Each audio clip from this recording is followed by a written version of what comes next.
nípa bí nǹkan ṣe ń lọ nínú Nàìjíríà. Oríṣiríṣi nǹkan ló ń lọ nínú Nàìjíríà lójoojúmọ́. Mo kí gbogbo wa. Mo ní káàbọ̀ sórí live wa. Níbi tí a ti ń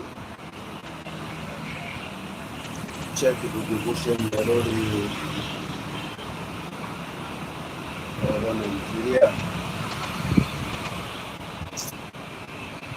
A very good afternoon and welcome.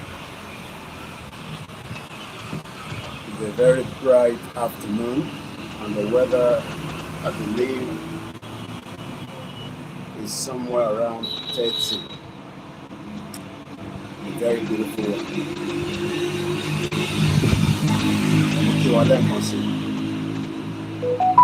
I say good afternoon and welcome.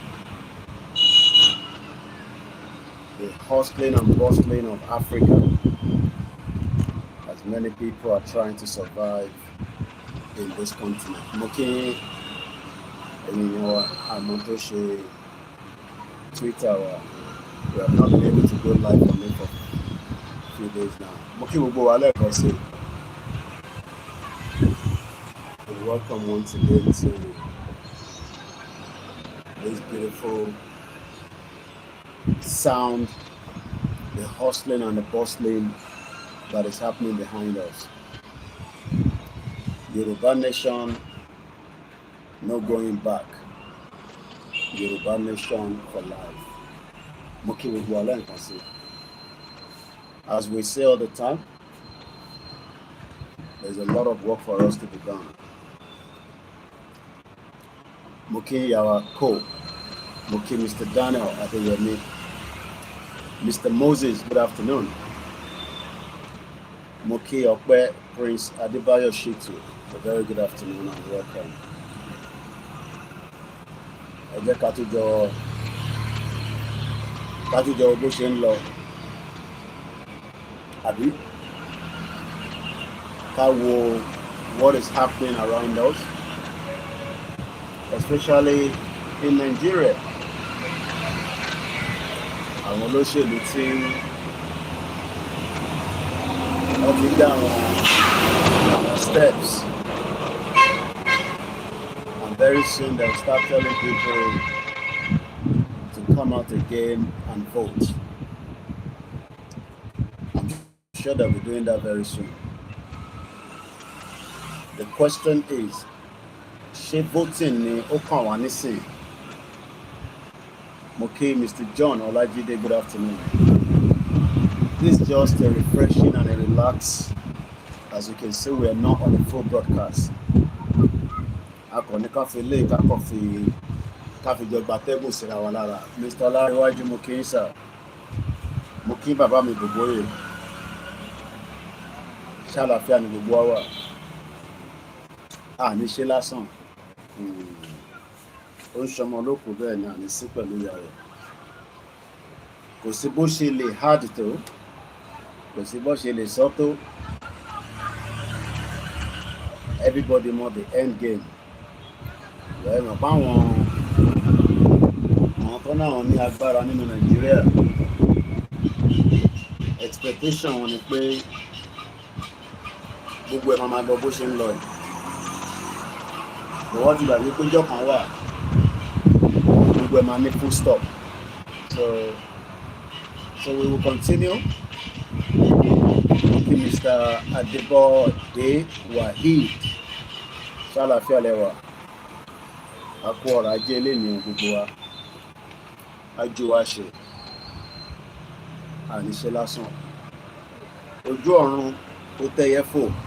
Mr. Perry, àlàáfíà làwọn fámílì mi wà o. Àwọn ọmọ òjò wa ti miss me. Wọ́n ti ń bèèrè pé báwo ni màá dé. Mo kí gbogbo àwọn táwọn gbàwẹ̀ àwa kan láwẹ̀. Wọ́n bá ń fẹ̀ mí balẹ̀. Ẹ̀yin aláwẹ̀ mo kí yín o. Àṣeyọrí la máa ṣe. Ìgbádùn nínú Africa sweet alive. Africa o lè yọra lẹ̀ báyìí ní Europe bí a nínú sọ́mà ṣá. Mo kí ẹ brọ́dà mi Azeez Shakiru, Mr. Dídàmọ́lá kálàfíà lẹ́wà, kíkì la máa fi kíra wa pa lọ́sàn yìí. Àwa Yorùbá là nìyẹn lọ́wọ́, ẹ káàsán, ẹ káalẹ́, ẹ kú àyẹlẹ́ta, ẹ kú oúnjẹ, ẹ kú ṣíṣe, ẹ kú ìkómọ. You know, we have great hospitality. But àwọn òyìnbó ti dáwọ́rú. Mo kí ìyá mi Kẹ́ṣinró Fọlákẹ́, mo fi tọ̀wọ̀tọ̀wọ̀ mo fi kí mọ́mì kálàfíà lẹ́wà. Gbogbo ẹ̀yin sweet 16 mother, mo ní mi ní ọkọ àwọn ìyá Oòduà. Èmi lọkọ gbogbo yẹn má rọrí, kálàfíà lẹ́wà. Mo kí èèyàn wa o, àlàáfíà lèmi náà wà, mo dúró dáadáa. Mo dúró ṣùgbà, but I'm just tired. I think it's lack of sleep. Ká tó parí program, ká tó tún lọ sùn, ká tó tún jí, àbí bẹ́ẹ̀ kọ́. Ẹ̀yin náà lè jẹ́ ká sùn, ẹ máa fi fóònù lé wa oríṣiríṣi question and answer. Mo kí General Trustina, mo kí gbogbo àwọn different groups. Àwọn kan send video kan, àwọn táyé tòrò, mo kí ní dáadáa. Mo kí gbogbo wa. Ájú wa ṣe láṣẹ ìgbìmọ̀. Àwọn tó ṣe láìfù wa lórí ilé ń kọ́tọ̀. Mo kí gbogbo alẹ́ nǹkan sí. Akọni kájọ jókòó kákọ̀jọ máa gba atẹ́gùn. Ẹ jẹ́ ń dáṣe ní atẹ́gùn Áfíríkà, èyí tẹ́ wà ní Europe. Tọ́tẹ́ bá ti ń rè mí báyìí, atẹ́gùn Europe Áfíríkà máa fẹ́ sí lára. Ẹ gbọ́ gbogbo àwọn sound tí yàn kì í gbọ́. You know, that's the beauty of Africa. Oríṣiríṣi sound ló máa gbọ́. Olúkálùkù á máa ṣe tiẹ̀. Mo kí President Patrick Talon, ẹ̀gbọ́n mi Dizzy Man, mo kí gbogbo messages yín pátápátá ni mo rí. Ṣàlàfíà lẹ́wà. Ẹ jẹ́ ìnáwó gbé laptop mi. Báwo lè ṣiṣẹ́ ká máa need a laptop? Kí ni time mi sí náà? Lọ́dọ̀ tí wọ́n ń bá Africa 3:45. Àwọn tààrà London 2:45. Àwọn ọmọ ìtí ṣetán ní school, wọ́n ṣe máa fi ṣetán ni. Africa is a beautiful place. But àwọn Fúlàní ò fẹ́ jẹ́ kí ọ̀rọ̀ yẹn ká padà sílé. Wọ́n fẹ́ kí gbogbo àwọn agbé lẹ́yìn odi. Àmọ́ tó ṣe Facebook tó ń ṣe bálabàla. Ẹ jẹ́ àwọn glasses kí wọ́n máa strain ojú mi. Ààrùn ní láti clean ojú ẹ̀ ti dọ̀tí ẹ̀gbẹ́. A ti fọwọ́ kan lójú all the time. Mo kí gbogbo alẹ́ ẹ̀kan sí i. Báwo ni dé yìí ṣe ń lọ ẹ̀yìn èèyàn mi? Engineer Babatunde Okunowo, Alan Smith, how are you? Báwo ni gbogbo wa? Jẹ́ ń like gbogbo sound tó ń jáde ní background yẹn. Rukayat, ìyàwó Rukayat, àlàáfíà ni mo wà o.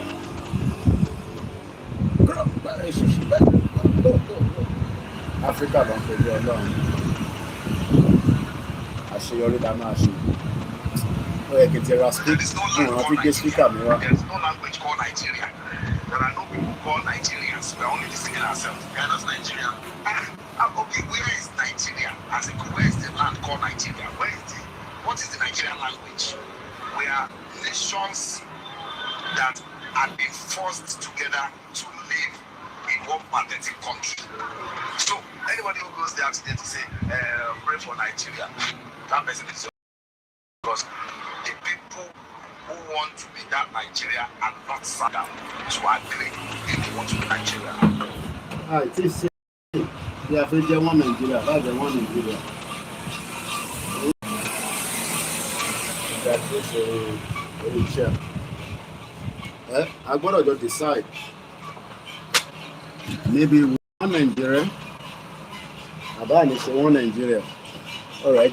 lè kí n fi ṣe ẹ̀yin tẹ́ wà lórí Facebook a máa switch mo mọ tó ṣe Facebook yẹn ó ń fluctuate so jẹ́ kí n lo iPhone yẹn bí iPhone yẹn ló ní problem so màá lo iPhone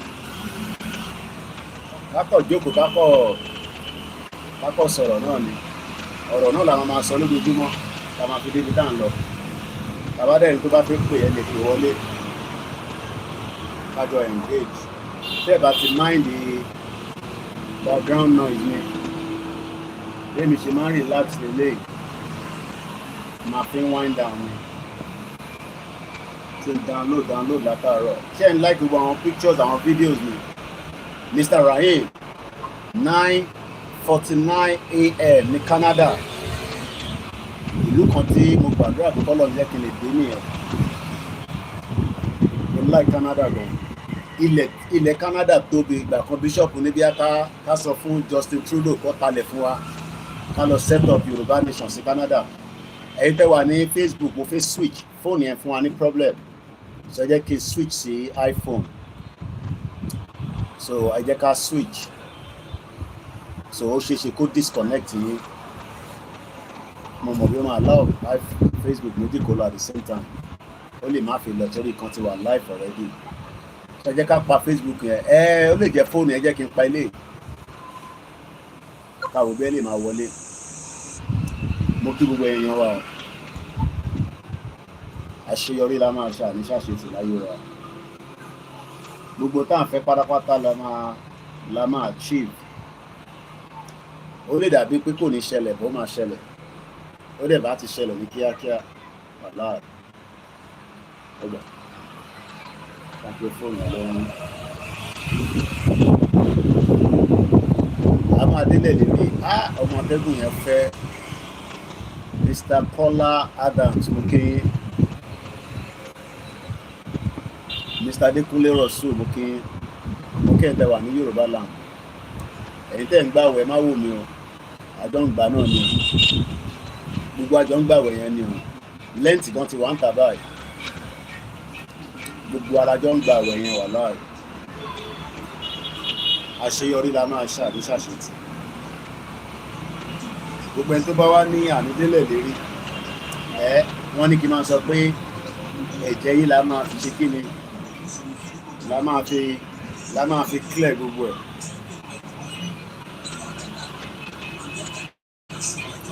mo kí gbogbo ọmọ Yorùbá nílé lóko àwọn tó ní kò ní ṣeé ṣe àfààní lọ́lọ́run lọ́wọ́ rẹ̀ àwa ò lágbára kankan sọ́dà ń pé bí iPhone ni máa stable nísìn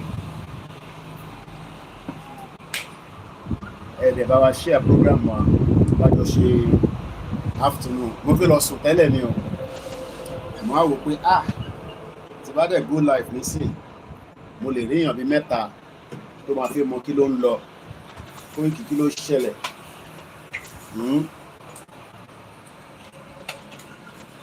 wọ́n náwọn nìjẹ́ wọ́n ní wọ́n jẹ́ kí Nàìjíríà wọlé sọ́dọ̀ wọn pé torí passport wa kí ló tún ṣe passport wa ṣé Twitter ti block wa náà okay connection too poor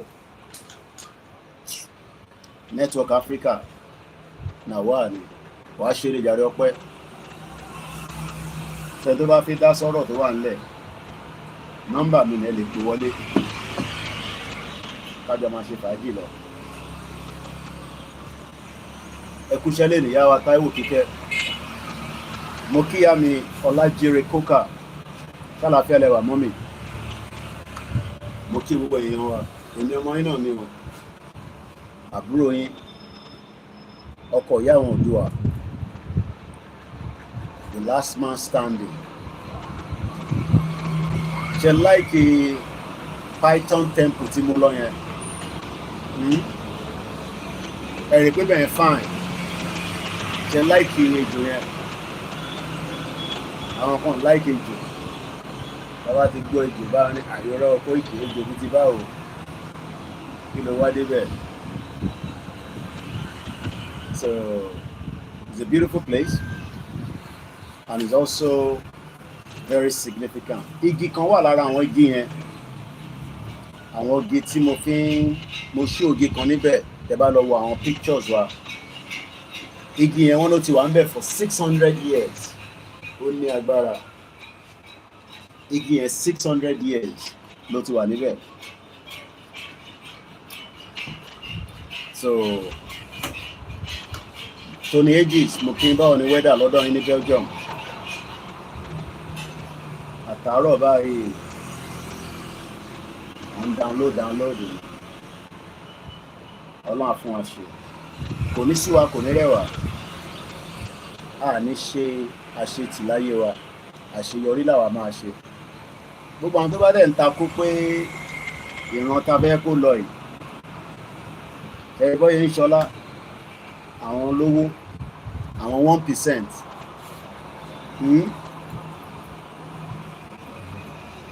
We notice the snake around your neck bẹ́ẹ̀ ni kò lè géèyàn jẹ bó ṣe wà yẹn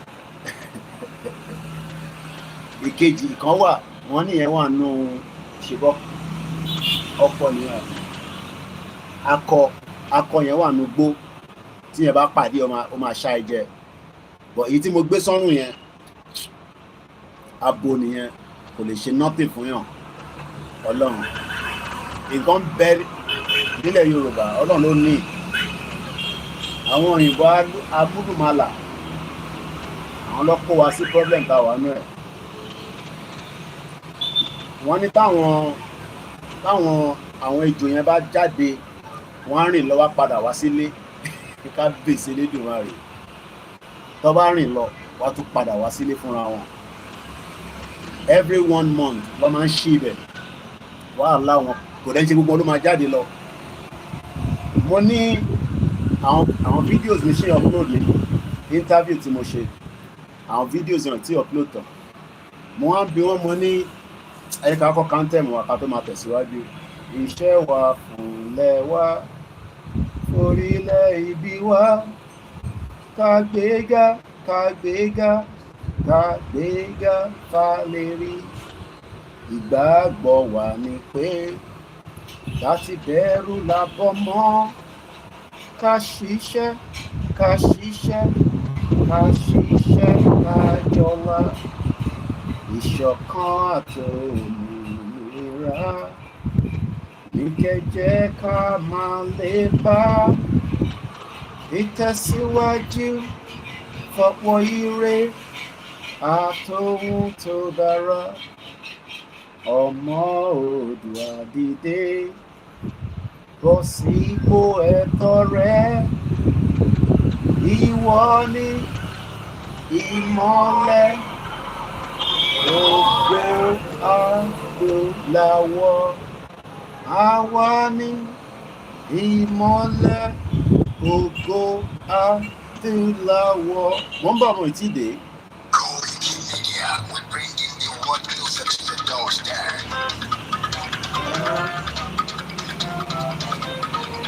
Koikimedia, Koikimedia, Koikimedia, we're bringing the world closer to your doorstep. Koikimedia, Koikimedia, Koikimedia, we're bringing the world closer to your doorstep.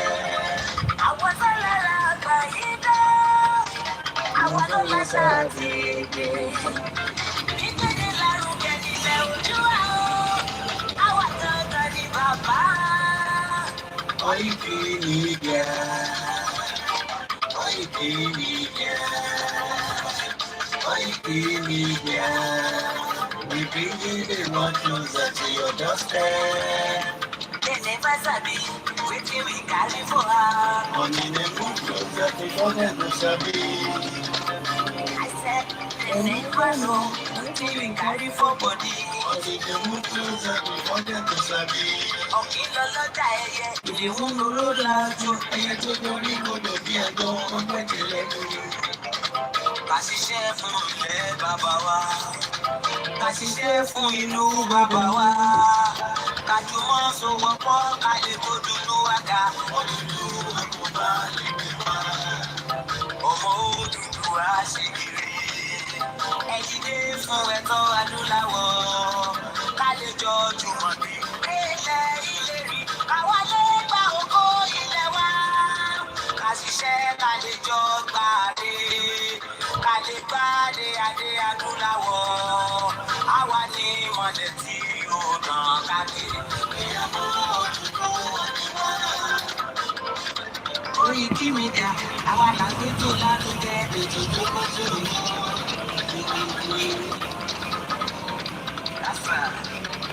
ẹgbẹ́ polówó ọjà wà káyé kó bá yín jẹ ètò tó kọjú ètò lárugẹ àmúdásà lárugẹ.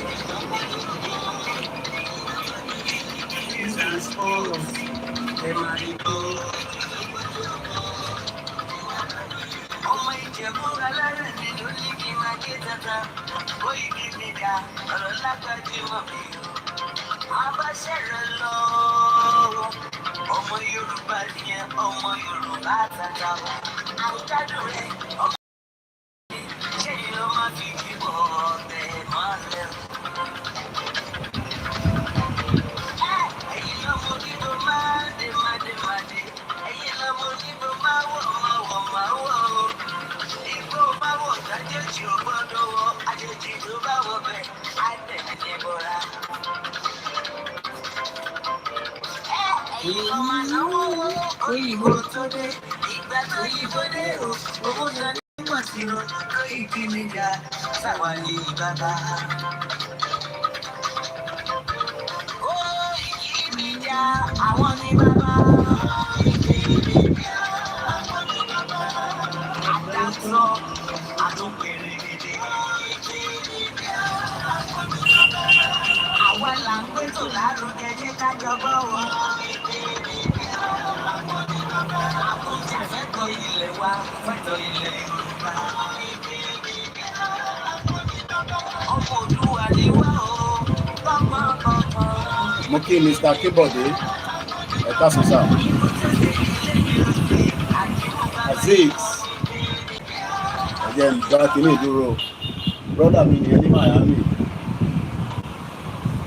mo kí ẹ kò ní bàjẹ́ fún ẹ láéláé ṣàlàáfíà ní báwo ni èmi náà wà ní sunshine weather báyìí ẹ Florida gbogbo a máa hot ni. Sahara reporter, there is a plot to rig 2027 election. Ex-convict James Ibori. Ọlọ́run kò ní bàjẹ́ fún ẹ Azeez ẹjẹ́ àpárọ̀ orin ẹ. Àwọn tójọ́ mẹ́ta o mọ́mì Sarah Oyelọ́wọ̀ ó tójọ́ mẹ́ta tí mo ti gbúrò yín ṣàlàáfíà lẹ́wà ṣára le kò ní rẹ̀yìn kò ní rẹ gbogbo wa àṣeyọrí la máa ṣe. Mo ní láti clean glasses.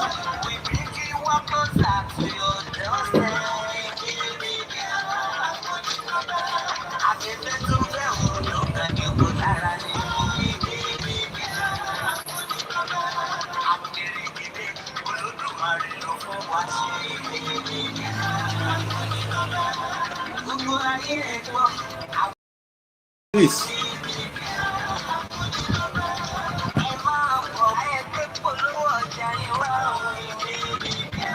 Wọ́n ti fẹ́ rig election o. Wọ́n náà ti fẹ́ rig election ta ló sọ bẹ́ẹ̀. Ló ṣe íńtánẹ́ẹ̀tì wa tó ń flọ tó ìplọ́sìn ìtọ́. Ẹni tó pọ̀ jù lórí ẹ̀. Ọmọ ń download, that's why. Ọmọ ti parí àwọn download mi nísìn.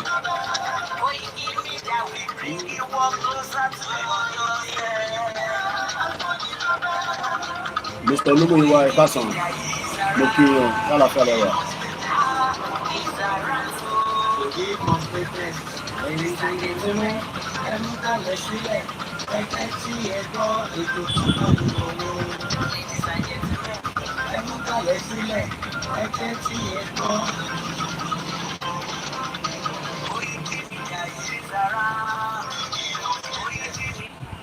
Mo kí gbogbo wa lẹ́ẹ̀kan sí i. Mr. Adébọ̀wálé Waheed ẹni tó bá fẹ́ pè nọ́mbà tẹ́ máa pè sí náà ni +44 74 04 40 59 17 studio line àtàárọ̀ mo ti ń fi òbí mo ti ń gbádùn òbí àti Orlando wà á lè play àwọn èèyàn ó máa affect broadcast wa so yẹ kára máa bá eré àníyàn wa lọ báyìí. Ṣé ìrọ̀lẹ́ lẹ́yìn wà ní ìlú wo lẹ ti ń bá mi sọ̀rọ̀ Mr. Kimbode ẹni good evening ṣé Russia lẹ wà ní àbí China? Mr. Abiodun Monday mo kí Adébáyọ̀ Kìkíọ́lá Emmanuel mo kí sà wọ́n ní good afternoon òòṣà ńlá ìrọ̀ Ìgbòho nìkan ní òòṣà ńlá o àwa lọ́mọ òòṣà mo kí ìyá mi Bùnmi Adéyẹmí mo fi tọ̀wọ̀tọ̀ mo fi dárúkọ ní ìyàwó Rónkẹ́ Adésànyà mo kí ọkọ ìyá báwo ni Yorùbá ni mí báwo ni gbogbo group yín ní ṣàṣetì àṣeyọrí la máa ṣe. Wọ́n náà fẹ́ rí election 2027 election tó ìdíje lọ́dún wọ́n fẹ́ rí Nigeria pẹ̀lú drama. Nigeria is full of drama. Àwa Yorùbá ò ní ìdí Nigeria. Bí brother mi ṣe máa ń sọ brother mi dizzy man a lè create a £5 trillion economy 5 trillion 5 trillion ọmọ tó ń pè bẹ́ẹ̀ ìyá wa Kíkẹ́ ẹni good evening mo mọ̀ pé time tọ̀dọ̀ tí yín ó wà 3 hours ahead of us ṣe ti break àwẹ̀ lọ́dọ̀ yín lọ́hùn èmi náà ti ọ̀rá òkè yíwèé yìí lẹ́wà mo kí brother mi Adébáyọ̀ mo fi tọ̀tọ̀ mo fi ń dárúkọ yín Emmanuel Òkìkí mo kẹ́yìn ti Dublin bàbá mi Ilékún Ayọ̀ wọ́n ní òòṣà ńlá owó baba dámì Ìgbòho òòṣà nìyẹn ẹni kò mọ̀ ẹni mọ̀ òkú mo ti gbúrò aláyé èmi a máa ní bàá mi lèmi máa ń pọ̀ àwọn máa ní aláyé ẹni tí Fúlàní rí tó ya wọ̀gbẹ́ tó bá kàn ti gbọ́ fìrífìrí Ìgbòho báyìí wọ́n máa ya wọ̀gbẹ́ ni ẹni tó kápá àwọn Fúlàní nìyẹn tó kọ̀ yẹ pé àláwọn tó support olóyè ni tó bá yẹ pé gbogbo àwọn èèyàn tí wọ́n wà nílẹ̀ Yorùbá ni wọ́n fọwọ́ pé kájọ support olóyè mélòó láwọn Fúlàní mélòó ni wọ́n tó tán pera wọn yẹn mo máa wá sí Dubai lágbára Ọlọ́run táwọn tí bá ti lówó máa wá sí Dubai pé kò sí jọ́nì kan tó cheap ní la ṣe ní kẹ́ support wa ẹ support iléeṣẹ́ wa ká lè ríṣẹ́ ṣe dáadáa kí mo sọ fún yín ní last year mo ní 2025 kò sí ìjókòó mọ́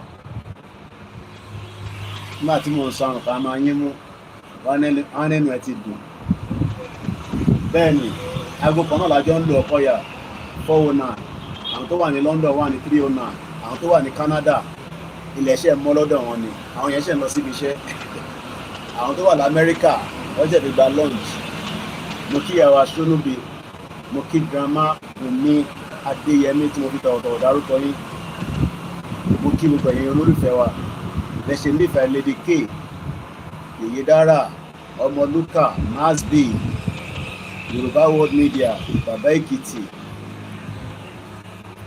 òòṣà ńlá Dr. Zabi Fatai Ogunribido Ìyálájé Ẹ̀lájà Ẹlẹ́yà yẹn rẹ̀ ti bínú tán ó ti yọ ẹ̀há dànù ìyá yẹn burú gan Alájà Ẹlẹ́yà ti yọ ó ti gbọ́n fẹ́lì dànù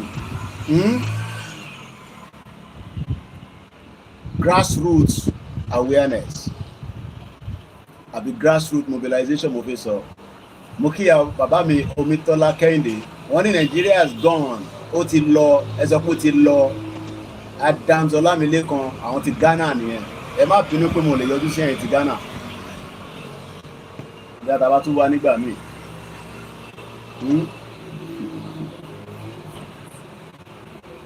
àwùjọ káwọn àwọn olóṣèlú yẹn wọ́n máa wò wá báyìí pé kí làwọn wá kó pẹ̀lú àwọn ọmọ yìí àwọn generation Yorùbá wuyì màmá nìyẹn tó bá ti lọ wo màmá nìyẹn Yorùbá wuyì àtàwọn tá a rántí àtàwọn tá a rántí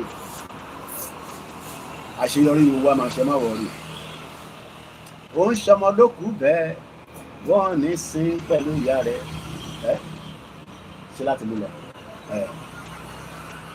ó ń ṣọmọ lókù ni o a ní sin pẹ̀lú ìyá rẹ̀ bẹ́ẹ̀. mo dé temple kan lánàá wọ́n ń pè bẹ́ẹ̀ ní the temple of the Pythons. ẹ má bẹ̀rù àwọn ejò tó ń géèyàn jẹ làwọn yẹn kò ń ṣe ejò tó ń géèyàn jẹ àwọn ejò àlàáfíà ejò àlàáfíà a lè ti rán wọn ṣe àti bẹ̀ wọ́n ṣẹ́ àwọn ejò àlàáfíà ni wọ́n àlàáfíà ni mo kí President Patrick Talon I salute you sir wọ́n ní gbogbo Moscow 6:30 làwọn yẹn wà àwọn ti Putin nìyẹn àwọn ti Putin nìyẹn àti Zelensky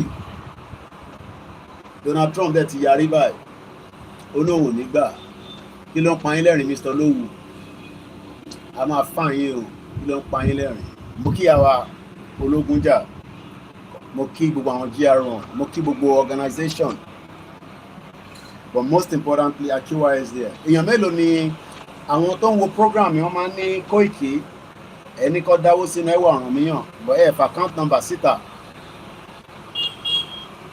it is because wọ́n ní bó ṣe fẹ́ kórí nìyẹn ẹ lè bẹ̀rẹ̀ account number ẹwà ọ̀ràn míyàn ká fún yín ní account number mi kò possible so yín tẹ́ bá need ẹ communicate pẹ̀lú any of the media wọ́n máa fún yín ní account number yẹn kẹba máa fowó síbẹ̀ a need owó tó pọ̀ gan-an a need owó tó pọ̀ gan-an because àti mobilize owó ló ń jẹ́ bẹ́ẹ̀ to mobilize owó ló ń jẹ́ bẹ́ẹ̀ so kọ́lọ̀ kó pèsè fún gbogbo wa àṣírí wa olùtú network tèmi ló ń ṣe bẹ́ẹ̀ ó ń fluctuate ní àtọ̀dọ̀ mímì. ẹ mọ̀ pé ọ̀sán láwà so bóyá pressure wà ní surroundings I don't know so mo ṣe látọ̀dọ̀ ní mo kí grandma Dúpọ̀ Agboola mo fi tọ̀wọ̀tọ̀wọ̀ kí èmi náà send hawk sí ẹṣin gọ́nìmọ̀ gbogbo àwọn ọmọ kan bẹ́ẹ̀ Akalamago TV èèyàn ti gbowó ṣà ti rúmọlẹ̀ tó ń jẹ táìtáì Akalamago brother mi ibi tí lọ jẹyàn mo kí mo sí mi dáadáa àwọn lẹkùn yẹn gbá gbòòs Áfíríkà ló ń pejú Ọlọ́run mo kí Akalamago TV kò ní bàjẹ́ fún ẹ Ọlọ́run lọ̀gá gbogbo wa ẹ kú iṣẹ́ yes Ọ̀gbẹ́ni Bobby bàbá kan pè mí lánàá wọ́n ní Koiki ṣé mo rí yán jẹ lẹ́kìtì mo ní mo jẹ́ tó dun yán gan lọ èyí tó dun yán gan ajẹ́ lẹ́kìtì wàláì there is no place like home káwa láfíríkà kí n lọ fọbọ́ kí n lè padà wálé kí n máa gbádùn ayé mi dignity ìgbìngàn tá à ń ṣe London nìyẹn tí factory bá wà kí n lọ sí factory kí n lọ ṣiṣẹ́ tó bá ní kí n ṣe kí n padà wálé kí n ṣe fàájì kí n lè gbé Yorùbá passport mi kí n dé ibi tí màá ti ra ticket kí n lọ sí Europe kí n tún padà wálé bó ṣe jẹ́ kó rí nìyẹn bó ṣe jẹ́ kí life wá rí nìyẹn àwa dẹni tó ń lọ sí abroad ẹlòmíì kọ́lé ọ̀tọ̀ làwọn tó ń bá gbélé òun ló ń san owó gbogbo expenses inú ilé ẹ̀ ó náà ń tì mí kan nígbà kan send picture ilé wọn sí mi mo ní agbọ́dọ̀ gba Yorùbá nation yìí o mo náà ilẹ̀ kọ́lé wọn nìyẹn mo náà ilẹ̀ kọ́lé wọn níbẹ̀ ní Koiki ẹ̀dẹ̀ ń gbé ní London wọ́n ní kí la máa ṣe sí báyìí ẹ bá rí ilé yẹn nílẹ̀ Yorùbá bẹ̀ lọ́kọ sí bẹ́ẹ̀ ni no place like home ẹ bá rí ilé yẹn èbí mo rí Akalamago nígbà tó wálé ó yanra lẹ̀ ni bẹ́ẹ̀ ló ara mi tẹ̀ ń já kókó má ilé tó tẹ̀ ń káàkiri Ìgbòho rẹ̀ sí lẹ́yìn ẹ̀ tó ń lọ sínú farm farm tó yẹ pé ó wà risky bíbélà kémi nìkan dáwọ́ ní farm mi sí èyí tí mo ṣe ní 20 kìlá lọ sí àwọn farm yẹn náà tí mo káàkiri bẹ́ẹ̀ sọ níwòlímọ̀ tí mo mọ tó sọnù lọ́wọ́ mi 2018 tẹ bá rí mi nígbà yẹn mo ń wọnú gbó káàkiri ní èmi àtẹ̀gbọ́n kan project ẹ̀mọ̀ pàwọn Yorùbá máa ń like business a bẹ̀rẹ̀ sí wọnú in tó gbé mi dé Ìwòpin nìyẹn Ìwòpin paper mill in tó gbé mi débẹ̀ nìyẹn tí bá sọ pé ẹ̀gbọ́n mi yẹn kò ní da fún Nàìjíríà Ọlọ́run Nàìjíríà nígbà tá padà wà gbọ́ send picture fún fídíò fún òun lọ sí farm mo wá ń wò pé ṣó mú security dání ẹ gbọ́ program bàbá Èkìtì tó ṣe láàárọ̀ yìí gbogbo àwọn tó bá travel nísìn lọ sí one place to the other bí a ṣe lọ sí bẹ́ríà yẹn olúkálukú kó security dání ni at least àwọn àmọ̀tẹ́kùn tó wà register tó lè gbé not AK-47 ò bọ̀ wọ́n lè gbé pump àti àwọn ìbọn tá a máa fi pa ìdèmí àtàkàlàmàgbò tá a máa ń lò òun ṣe 2021 2018 ni mo lọ sí Nàìjíríà nígbà yẹn 2017-18 ni máa wọ farm tag ọlọ́run tẹ̀lé oníwọ̀ jí olúwẹ̀ gbé so nígbà tí mo rí àkàlàmàgbò tó ń lọ sínú farm mo mọ̀ tó ń wá kiri bọ̀ ẹ mọ̀ pé tí wọ́n bá lọ́lé wà á fi explore wà á fi ṣe so many things bọ̀ tó bá rántí pé kódà nǹkan máa ní jíyàn gbé máìndì a máa sọ fún ẹ pé ṣé ó dàbí diaspora nísìnyí tó bá wálé kò ṣe gbogbo èèyàn ló jẹ́ ọmọ Lagos State irú àwọn àkàlàmàgbò nísìnyí àwọn gbọ́dọ̀ lọ sí ìlú so irú àkàlàmàgbò nísìnyí àkọ́kọ́ a lọ ṣe prayer pé bí ṣe ń lọ yọ ọlọ́mọ ayẹ̀ká pàdé Fúlàní whereas nílùú tó ń gbé kò ń ṣe pé kò lè sí problem kò lè ever ronú pọ́n máa jí òun gbé the psychological effect ẹ má bínú pé òyìnbó mi pọ̀ ẹ mọ̀ pa ti gbé lábúrò ti pẹ́ fóònù yóò dẹ̀ jẹ́ kí n record ẹ ká fi record ilé lọ́sàn-án àwọn èèyàn dẹ̀ máa ń gbádùn ọ́díò mi hàn bí a ti bá dẹ́ni ra fóònù fún mi ṣáà o fóònù mélòó ló wà lọ́wọ́ mi nísìn 1 2 3 4 5 bẹ̀rẹ̀ ilé mẹ́fà bọ̀ eléyìí mọ́mí wa kan ló fi ta mí lọ́rẹ òun ní studio number kò lè gbaṣẹ́ yẹn mọ́ so èyí tí mò ń tà látọ̀ ni pé ibi tí mo jókòó sí nísìn mò ń rí igi pọ̀pọ̀ mo mọ igi tó wà ń bẹ̀ yẹn bọ̀ mo dá igi pọ̀pọ̀ mọ̀ igi pọ̀pọ̀ nìyẹn lọ́nkàn igi pọ̀pọ̀ ni mò ń rí yẹn ṣe rí àfitá bá ń parọ́ fúnra wa ìyá mi Awóníyì ìyá àwọn Èkìtì confam làwọn màmá yẹn mọ́mì mi Awóníyì ọlọ́àjẹ́ rí pẹ́ kò sí rálì tá a ṣe ní London tọ́hàn kì í yọjú mo kí mọ́ sí mi dáadáa ìgbìyànjú náà ni a máa encourage ara wa gbogbo tí gbogbo wa ń ṣe labroad a lè ṣe ní ilẹ̀ wa tó ń pè nílẹ̀ Yorùbá mo rí tọ́nà ọṣí head office First Bank sí Èkó Atlantic ṣé 1% ló gbọ́dọ̀ gbádùn Èkó is a good initiative is a good building but ṣé mo lè lọ sí First Bank nísìnyí kí ni ẹ yá mi lówó mo fẹ́ ṣe business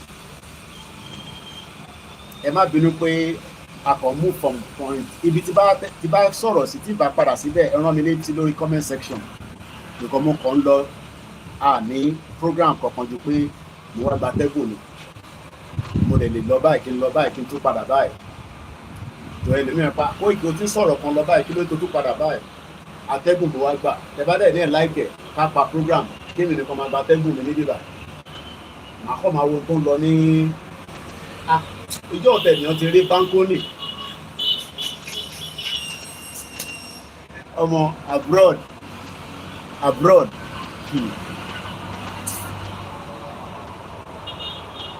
bó ṣe dùn tó bó ṣe dá tó kò lè dàbí ní Ọlọ́run ó dáa fáwọn ọmọ kéékèèké òun ṣe fúnra wa báyìí bá ti dàgbà gbogbo àwọn ìyá wa tó ti wà àwọn tó bá ti wà in their 70s kò jẹ́ kẹ́ wà lábúrọ̀dù kẹ́kẹ́ ti padà sílé.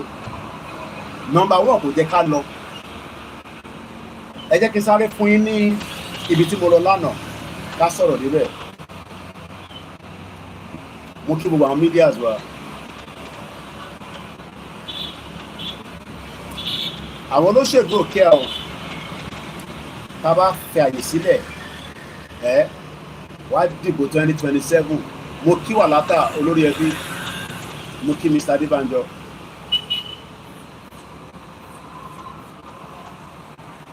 Mo kí Mr. Adékúnlé bẹ́ẹ̀ tẹ́ tí kí mi bọ̀bọ̀ mọ̀ pé ẹ̀ ń wò mí. Mo kí Mr. Ọláwálé Àjàyí, Innocent àwọn Biafra. Mo kí ìyàwó Bùnmi. Kò sí nǹkan tí mo lè ṣe sí, ẹ lọ sórí another page kẹ́ ti lọ wò mí. I can't do much. Bàbá wa Ilékún Ayọ̀ á wà lórí Facebook another one. Tẹ́lẹ̀ bá ń fún wa problem ẹ lọ sí another one. I wish I can do something around it but I can't. So mo kí àwọn tèmi lórí MixLR. Mi lè fẹ́ kí èèyàn kan stress mi pé mo wá relax mi. Ṣé rí àwọn politicians àti tú àṣírí wọn for 4 years. Àṣírí wọn tó máa ń parọ́ àti destroy it. But game plan wọn òun sì ni pé kí Nàìjíríà kó má òkú ọbẹ̀ wọn ní Nàìjíríà. Bẹ́ẹ̀ni, we are in serious danger in Yoruba land, Mr. Akeem Ajani. Mo kí ẹ̀yin tẹ́ wà ní Libya. Mo ṣe wo lédìkì tán láìpẹ́ ni. Táwọn Haúsá tán àwọn làwọn ní Sango. Anyway, let's move forward swiftly a little bit. Igi kan wà tí mo rí ní àná. Mo pàdé igi kan lánàá níbi tí mo ti ń wà káàkiri, níbi tí mo ti ń rìn káàkiri. Wọ́n ní igi yẹn, wọ́n ló ti ibi tó wà yẹn kò kúrò níbẹ̀. Igi yẹn kò kúrò níbi tó wà, ó dẹ̀ ti wà níbẹ̀ for 600 years. Ẹ sọ pé Allahu Akbar. Ọlọ́run tóbi lọ́ba. Mo kí ẹ brọ́dà mi, mo kí gbogbo ẹ̀yin ọmọ Èkìtì. Ó dà kí mo máa replace Ìjẹ̀bú-Òde lọ sókìtì. Mo like Èkìtì yẹn gan. Ó dà pàtẹ́gùn Èkìtì yẹn ó tún yàtọ̀ sí tìjẹ̀bú-Òde. Bẹ́ẹ̀ni, lágbára Jésù Kristi a máa lọ. Púpọ̀ náà ti rí igi yẹn bọ̀ jẹ́ kí n kàn fi picture wọ̀nyí lórí fóònù. Nígbà tí mo rí igi yẹn,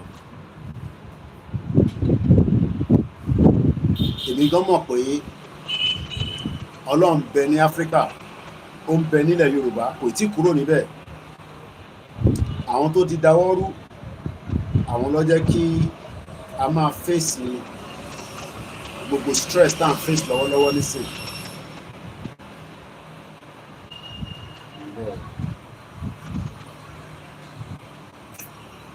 Mo kí àwọn tíì mi tajọ travel lánàá, kò yí sí rárá. Ṣídáṣe, ọ̀tọ̀ lẹ́ni tó máa gbé kámẹ́rà, ọ̀tọ̀ lẹ́ni tó máa gbé mic, ọ̀tọ̀ ní interpreter. Ẹ mọ̀ pé French ni wọ́n sọ ní Benin Republic. So a gbọ́dọ̀ gbìyànjú ọ̀kan dání tó máa bá wa translate. So kò yí sí rárá.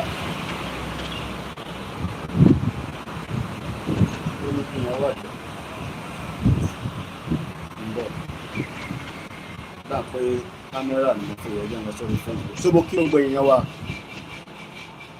A ní ṣe lásán. Gbogbo wa àtẹ̀mí àtẹ̀yìn la máa jèrè ẹ̀. Èèyàn kan ní jèrè ẹ̀, gbogbo wa náà la jọ máa jèrè ẹ̀. Mo kí ẹ Clement. Ó ní Mr. Koiki, I throw a salute Are you still in the zoo? I'm not even in the zoo. I'm outside the border of the zoo. I only went into the zoo, but into the Yoruba land to bury our mother, Mrs. Juliet Olubusola Kitoye. And we have left Ekiti. We are back to Baba Kitoye, and then I'll be returning next month to London. Africa. So yes, we traveled into the zoo, but as we were heading into the zoo, we got into Yoruba land. Because Yoruba land is not the zoo, but Nigeria is the zoo, and everybody knows it's a zoo. Moki Mr. Femi Banjo 72. Moki Bobayin Baba Balagba. Eyin Yawa. Mo fẹ́ lọ mú picture yẹn wá ni o. Mo kí àwọn team wa. Mo kí gbogbo wa. Àṣeyọrí la máa ṣe àníṣàṣetì. Yoruba land will be free, and we are already working towards that. Okay, lele. Tó bá yẹ pé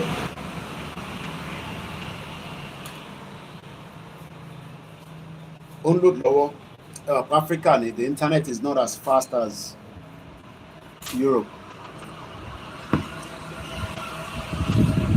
Temple yẹn wà báyìí, and right opposite it is a Catholic church. Right opposite the temple, the Python temple. Nígbà tí mo wá lọ research láti lọ wo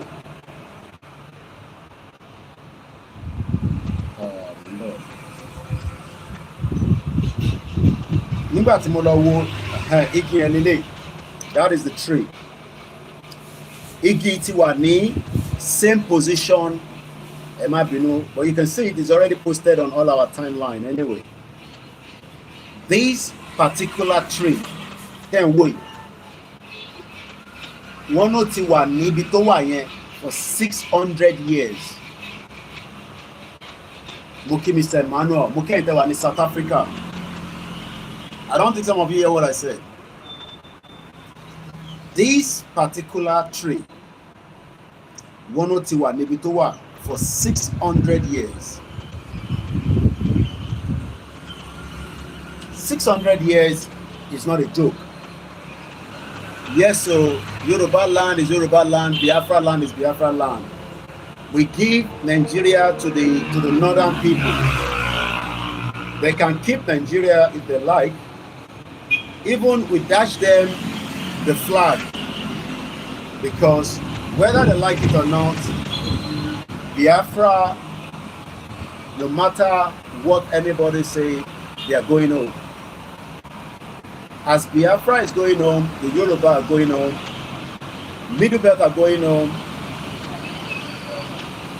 and Nigeria will finally dissolve. Moki, Mommy Dada, Yawa Stella, Shoda Inde, Moki, Ekabo, Moki, Yawa Adegola, Ekabo Sori, Ikoniwa.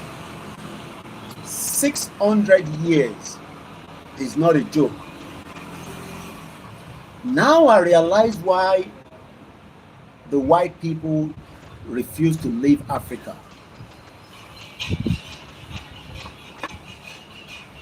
With that,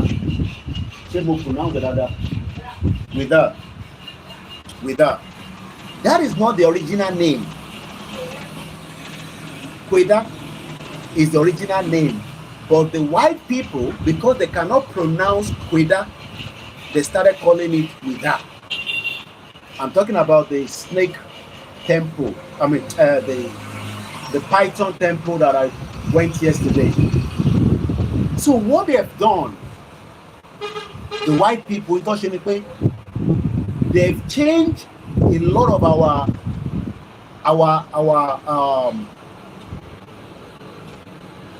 they've changed most of what our great grandfather knows or called a lot of things. Just like Bashekwe, oh, we are Nigerians. What we need to now understand is that why all this was happening is because they wanted to create something for their own benefit. The reason why I travel to those places is nothing more than the fact that you will learn a lot of our past history, which I did. Because Thomas of Mipe don't exist for 600 years. I know it is. I'm sure I'm an English Yoruba no. But to be able to see it physically and feel the energy and understand that the white people that came to Africa knew what we have and they were not ready to let it go. But we are grateful that after many years, a lot of us now understand that there's nothing wrong if you're a Christian or Muslim. And there's still nothing wrong if you want to practice your own tradition as Yoruba people, as Biafra. Even the Hausas have their own tradition and the Middle Belt. Ouidah is a city in the southern Benin Republic in West Africa. It is known for its role. Listen to this very well. Moki Wole, Moki our Sherifat Susan, Moki Shijuade Lukman, Akimbode, Mr. Emmanuel Fasasi Moki, Olanikbeku Moki, Yami Princess Awoni. I really miss home. It is not like those days anymore. Akalamago, Moki brother me, Moki Wole. With that, like I said, is a city. Other people are telling about when you travel from, it's just about, and I mean, Patrick Stallone is making a lot of new roads. I still have videos that is still uploading. The internet is very slow. And some of them I'll have to keep them until I return back to UK because I need to work on them.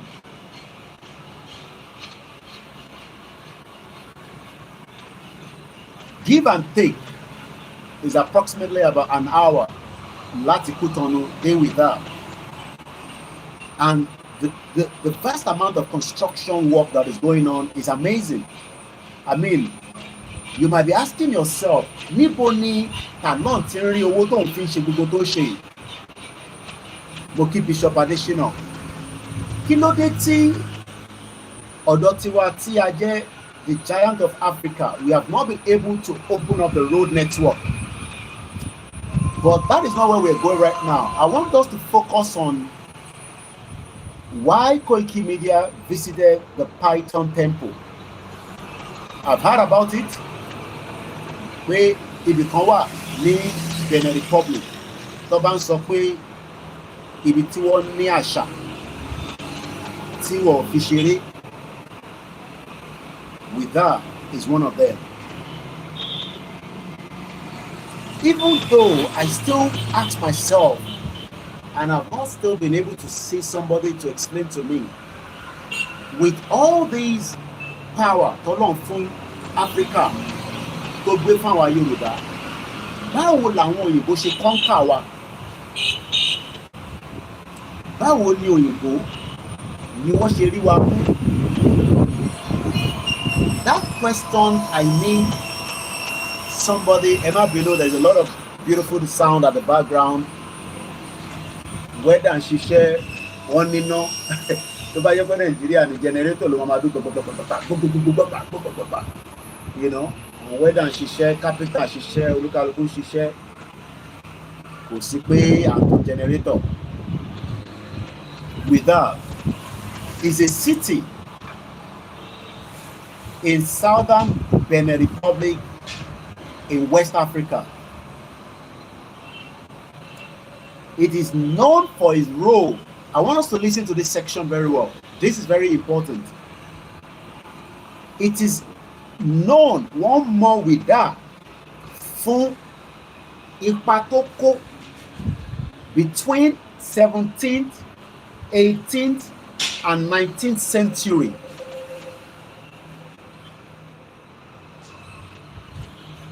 Because ibẹ̀ ni wọ́n lò láti fi kó àwọn ẹrú jáde during the Atlantic slave trade.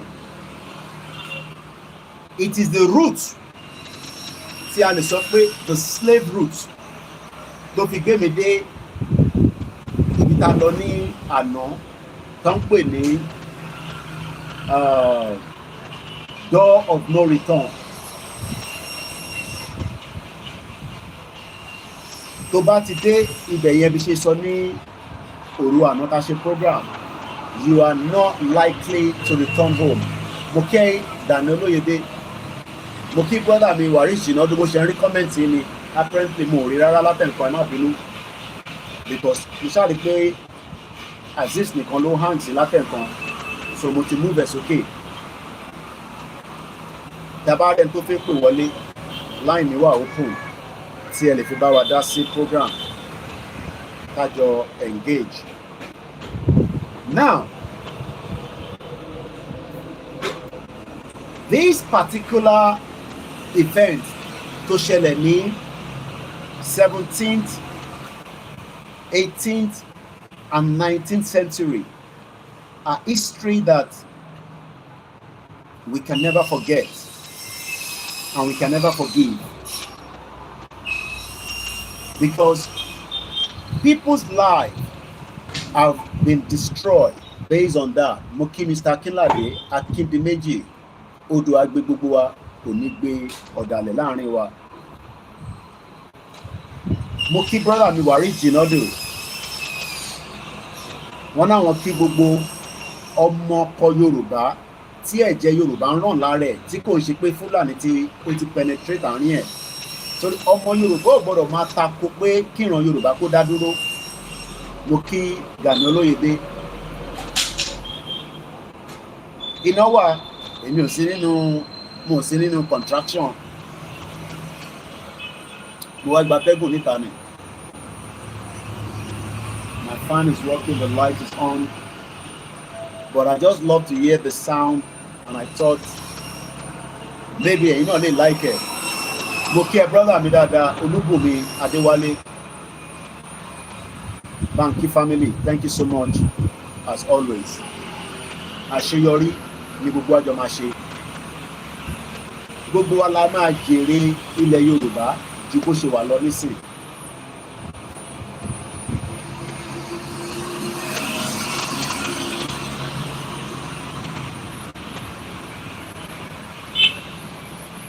Mo kí gbogbo yín lẹ́ẹ̀kan sí i.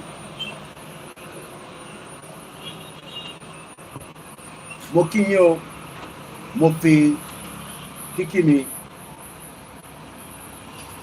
mo fi bàbá wa Professor Akintoye mo fi kí yín. Mo ń sọ̀rọ̀ nípa Ouidah níbi tí wọ́n fi gbé àwọn ẹrú jáde. Salamu alaikum brother mi Mutairu Abiodun. Àwọn òyìnbó ti ṣégè fún àwọn baba ńlá wa. Àwọn òyìnbó yẹn náà ni wọ́n ṣe control most of the African countries lẹ́nìí. But lẹ́ẹ̀kan sí mo kí brother mi Ọmọgbọ́láhàn Robert, mo kí Adélékè Sadiq, mo kí obìnrin tẹwà nílùú Ṣakí. Ìyàtọ̀ tó wà níbẹ̀ nísìn ni pé nígbà tá dé the Python temple, wọ́n jẹ́ kó yé wa pé gbogbo bí tí òòṣà àbí tó bá relate mọ́ culture, wọ́n ní gbogbo ẹ̀ pátá ní President Talon ló renovate. Mo kí ẹ Adékọ́lá ọmọ Òfìkì. Wọ́n ní everywhere ni wọ́n ṣe kí ni wọ́n renovate. so ó ṣò pé Talon, President Patrick Talon, ó fẹ́ ìdàgbàsókè ìyẹn àṣà àti ṣe ilẹ̀ Yorùbá.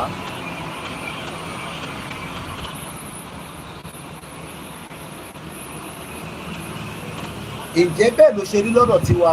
Kò rí bẹ́ẹ̀, kò dẹ̀ lè rí bẹ́ẹ̀ nítorí pé tí a bá ní a fẹ́ maintain culture wa àtàṣà wa, àwọn ẹ̀yà tó kù á máa bínú.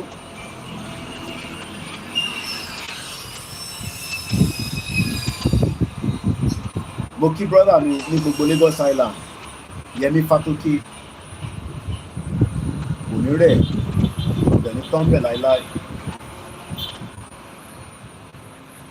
Let's read further. Má bínú, my private book.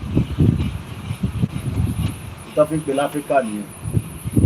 Adébẹ̀ níjọba.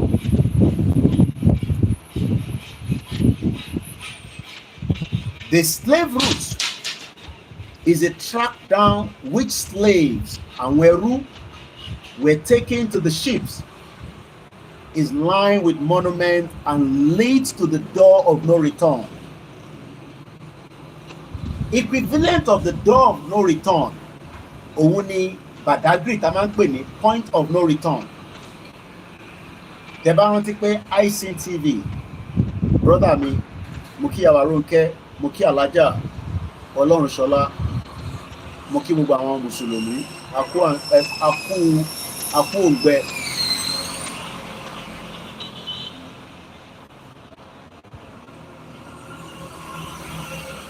The Ouidah Museum of History is based in an 18th century Portuguese fort, chronicles the city's slave trading past. Now, ẹ jẹ́ ká lọ ka díẹ̀ nípa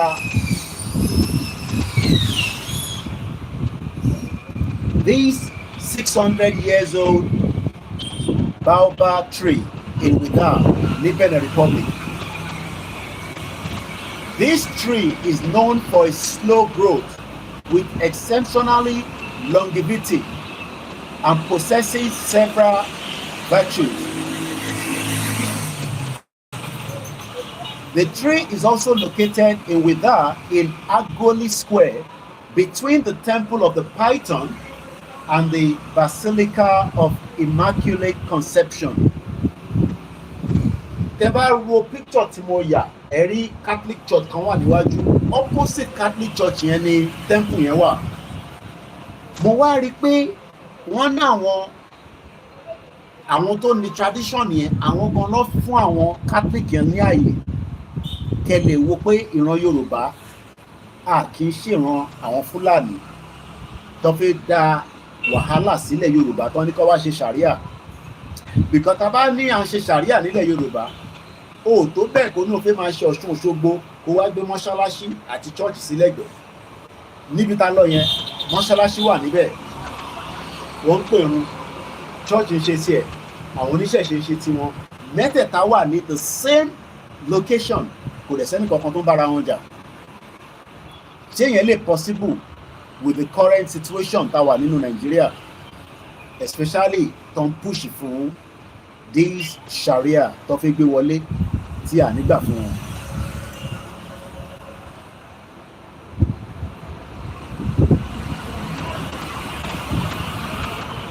Mo kí wa lẹ́ǹkan sí. Mo ní in tí a lè ṣe tí a máa fi mú ẹ̀mí wa kúrò ní Nàìjíríà, òun ni pé kí àwọn èèyàn máa rí àwọn ọ̀pọ̀lọpọ̀ nǹkan tí wọ́n gbọ́ rí, tí wọ́n rí rí. Òun ni iṣẹ́ tí gbogbo wa àwa media tá máa ń ṣe. Because ẹlòmíì ò tẹ̀ mọ nǹkan tó ń lọ ní another part of the world. Irú bí tèmi lọ yẹn nísìn, mo rò pé mo mọ tó ń lọ níbẹ̀ tẹ́lẹ̀. Kódà èèyàn kan náà wọ́n tẹ̀ mọ̀ pé ṣé kò ṣe brother mi náà ni mo dẹ̀ rí comment wọn lẹ́ǹkan. Mo kíyà mi Abọ́sẹ̀dé Rebecca Ògúndáre, mo fi tọ̀tọ̀ dárúkọ yín mọ́ mi. Brother mi ó dà pé olúkù mi ló sọ pé I think there was somebody that says in the comment section, Mr. Taofik Moki Akungbe, Mr. Brown Moki George Akinola. Èèyàn kan ní Gabriel ó ní Mr. Koiki, you get mine though, I can't put the snake around my neck. Kò ń géèyàn jẹ náà. kò ń ṣe jò tó ń géèyàn jẹ bọ̀ akọ ẹ̀ inú gbóná nìyẹn máa ń wà tí yẹn bá pàdé ẹ̀ ó máa ṣá ẹ̀ abolilé tí mo gbé sọ́rùn yẹn wọ́n dẹ̀ pọ̀ wọ́n ti bímọ rẹpẹtẹ wọ́n dẹ̀ máa ń last 50 years wọ́n ní between 45 and 50 years kó tó di kó máa kú wọ́n pọ̀ mbẹ́ o èyí tí mo kàn gbé sọ́rùn yẹn rí pé tẹ́ bá lọ wo fídíò tí mo ti upload àwọn fídíò kan sì ń load lọ́wọ́ ẹ rí pé nínú yàrá yẹn yàrá òwò níbẹ̀ yẹn á bèsè Elédùmarè fáwọn kan ẹ lè má ní understanding ẹ̀ I will not compare it with any religion torí kó má look like pé Koiki tẹ̀ fi ọ̀wọ̀ fún wa bọ̀ wọ́n nínú yàrá yẹn inú yàrá tó kọ́ àwọn ejò yẹn sí ẹ jẹ́ kí n fi tó kù lẹ̀ àwọn tó yé tó lè nà we are not going to compare it with any other religion or any other location torí tí bá compare àwọn kan máa bẹ̀rẹ̀ sí pé ọ lè fẹ́ sọ the fracas bọ̀ yàrá ibi tó kọ́ àwọn ejò yẹn sí kódà wọ́n ní tí tó bá kú òun sọ pé wọ́n kú wá ní wọ́n wọ̀jà nǹkan bẹ́ẹ̀ ṣe rí àwọn òyìnbó tí wọ́n ti kó wa lẹ́rú ẹ jẹ́ kí n ka átíkù tí mo ní kí a produce jáde kó lè wà on record pé ní ìgbà kan ní 2025 iléeṣẹ́ kan náà wá sí ìlú yìí ó take visit lọ sí 3 ó pọ̀ ibi tó sì pọ̀ wá o but a lè parí ẹ̀ èyí tí mo lọ ṣe ní Togo ọ̀tọ̀ èyí tí mo ṣe ní Côte d'Ivoire àwọn yẹn is not even for public consumption yet but èyí tí a ṣe nínú Benin Republic a gbọ́dọ̀ dúpẹ́ pé a rí ṣe mo wá ń bẹ̀ yín èèyàn wa we are gonna leave Nigeria because iṣẹ́ tí mo wá ṣe yìí iṣẹ́ tí ó yẹ kí n máa ṣe nílẹ̀ Yorùbá láti fi promote gbogbo tó ń pè ní ilẹ̀ Yorùbá pátápátá and I will get paid for that and I will make money out of that and I will also make Yorùbá into the map kò ń ṣe pé kò sí nínú map tẹ́lẹ̀ mo wá jókòó sí London mo ń fọbọ́ at 40+. Mo jókòó sí London at 40+. Mo wá Uber káàkiri. Mo jókòó sí London mo nulẹ̀ àbí iṣẹ́ pọ̀ fún mi tó yẹ ká ṣe. Ìrìn àjò tá a rìn lásán lánàá yẹn ṣé the cost la fẹ́ sọ ni the time la fẹ́ sọ ni behind the scene àwọn nǹkan tẹ́yìn ò rí. Ṣé ó possible ṣé mo lè máa ṣe rẹ̀ pẹ̀lú àwọn terrorist tó ń jíyàn gbé nínú Nàìjíríà nísìnyí? Ìdí tá a ṣe ń sọ fáwọn èèyàn wa ẹ má bínú ẹ tẹ́ wà lórí Facebook tẹ́ bá ń struggle láti gbádùn program yìí èyí tẹ́ bá wà ní diaspora ẹ lọ sórí YouTube wa mo kíyà mi títí lọ́lá ṣọ gbogbo ilẹ̀ máa sanwó owó àdúrà tá a ṣe lọ́hùn yẹn oyè yín àárọ̀ gbogbo ẹnu sọ̀rọ̀ kan náà but wọ́n ní wìdá yẹn ilé àṣẹ ni àdúgbò fọlọ́run ó dàbí àwọn tó rìnrìn àjò lọ sí ẹ̀mẹ́ka comparison káfílẹ̀ bẹ́ẹ̀ torí mo fi dájà lẹ̀ but ó ti yé yín bí tí mo fẹ́ sọ ibi méjì tá a máa ń lọ tá a máa wọ plane tá a máa ṣeré lọ tá a máa lọ ṣe gbogbo tá a fẹ́ ṣe bẹ́ẹ̀ náà ló ṣe rí bó ṣe jẹ́ kó máa wá sí ilẹ̀ tiwa náà nìyẹn láti wá ṣe kí ni wọ́n ní táwọn ejò yẹn bá kú wọ́n sọ pé ejò yẹn kú wá ní wọ́n wà jà ni and the last more than 50 years every month wọ́n fún wọn lóúnjẹ nǹkan bẹ every month wọ́n máa ṣí ilẹ̀kùn wọn kò ń ṣe mẹ́ta ló wà ń bẹ̀ o they are more than 30 wọ́n bímọ sínú bẹ̀ yẹn tó bá máa bímọ wá jáde wá lọ bímọ wá tún padà wọlé Ọlọ́run tóbi lọ́ba mo ní Ọlọ́run tóbi lọ́ba, ibi tí yàn bá mọ̀dé ló mọ̀dé. Àwọn òyìnbó ti destroy many things. Olóyè tẹ̀lé kọ́kọ́ sọ yẹn fún mi pé Patrick Stallone gbogbo èrè tó wà ní France ó lọ gbà padà, ó ní káwọn náà wọ́n máa fowó wò níbí báyìí. Ṣé mọ̀ pé àìmọye èrè wa káwọn bá sanjọ́ dọ́tà fáwọn Britain tó wà ní London Museum. Now fáfà náà yìí tí ẹ wà nílé lọ apply fún visa, sọ fún wọn pé o fẹ́ lọ wo èrè ní London Museum. Má sọ pé o fẹ́ lọ ṣe nǹkan kan, sọ pé èrè tí ó jẹ́ tilẹ̀ Yorùbá. Tó bá ní why are you going, sọ pé o fẹ́ lọ visit museum, o fẹ́ lọ wo àwọn èrè yẹn, o wò bí ẹ máa fún ẹ ní visa. Lára damage tá à ń sọ nìyẹn. Mo kí Mr. Bankole Razak.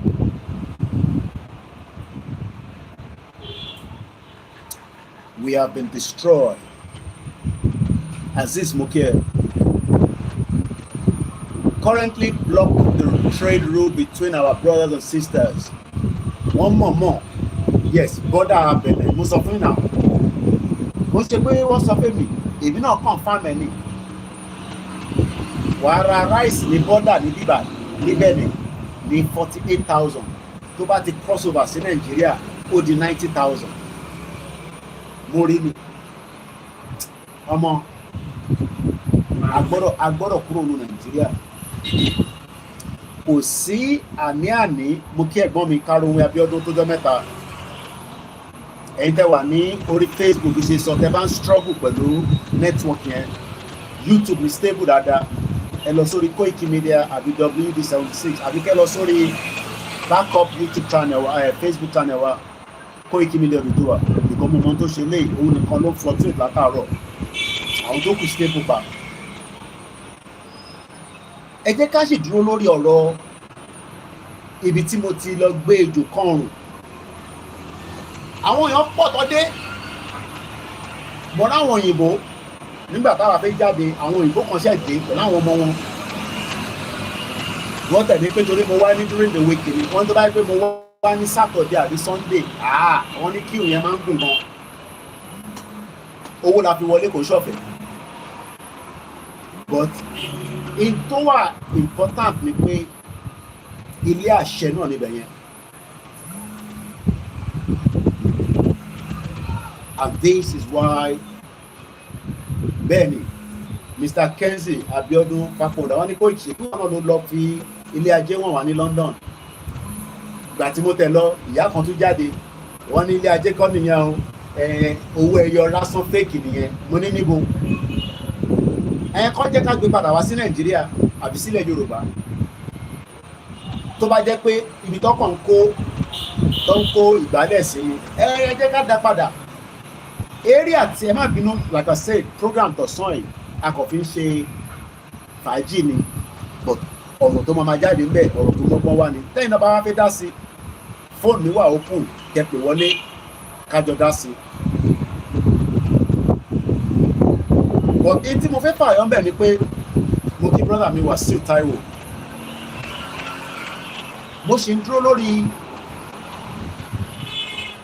ibi tí ẹ ti rí tí mo gbé ejò sọ́rùn yẹn. Ejò yẹn ń ṣe ejò tó ń ṣáyàn jẹ o, kò rẹ̀ ṣe ejò tó lè pa. Kódà wọ́n ní tó bá di every month wá ṣí ilẹ̀kùn ibi tó kọ àwọn ejò yẹn sí. Èyí tó bá fẹ́ jáde á jáde lọ fún rẹ̀, á dẹ̀ padà wá sílé.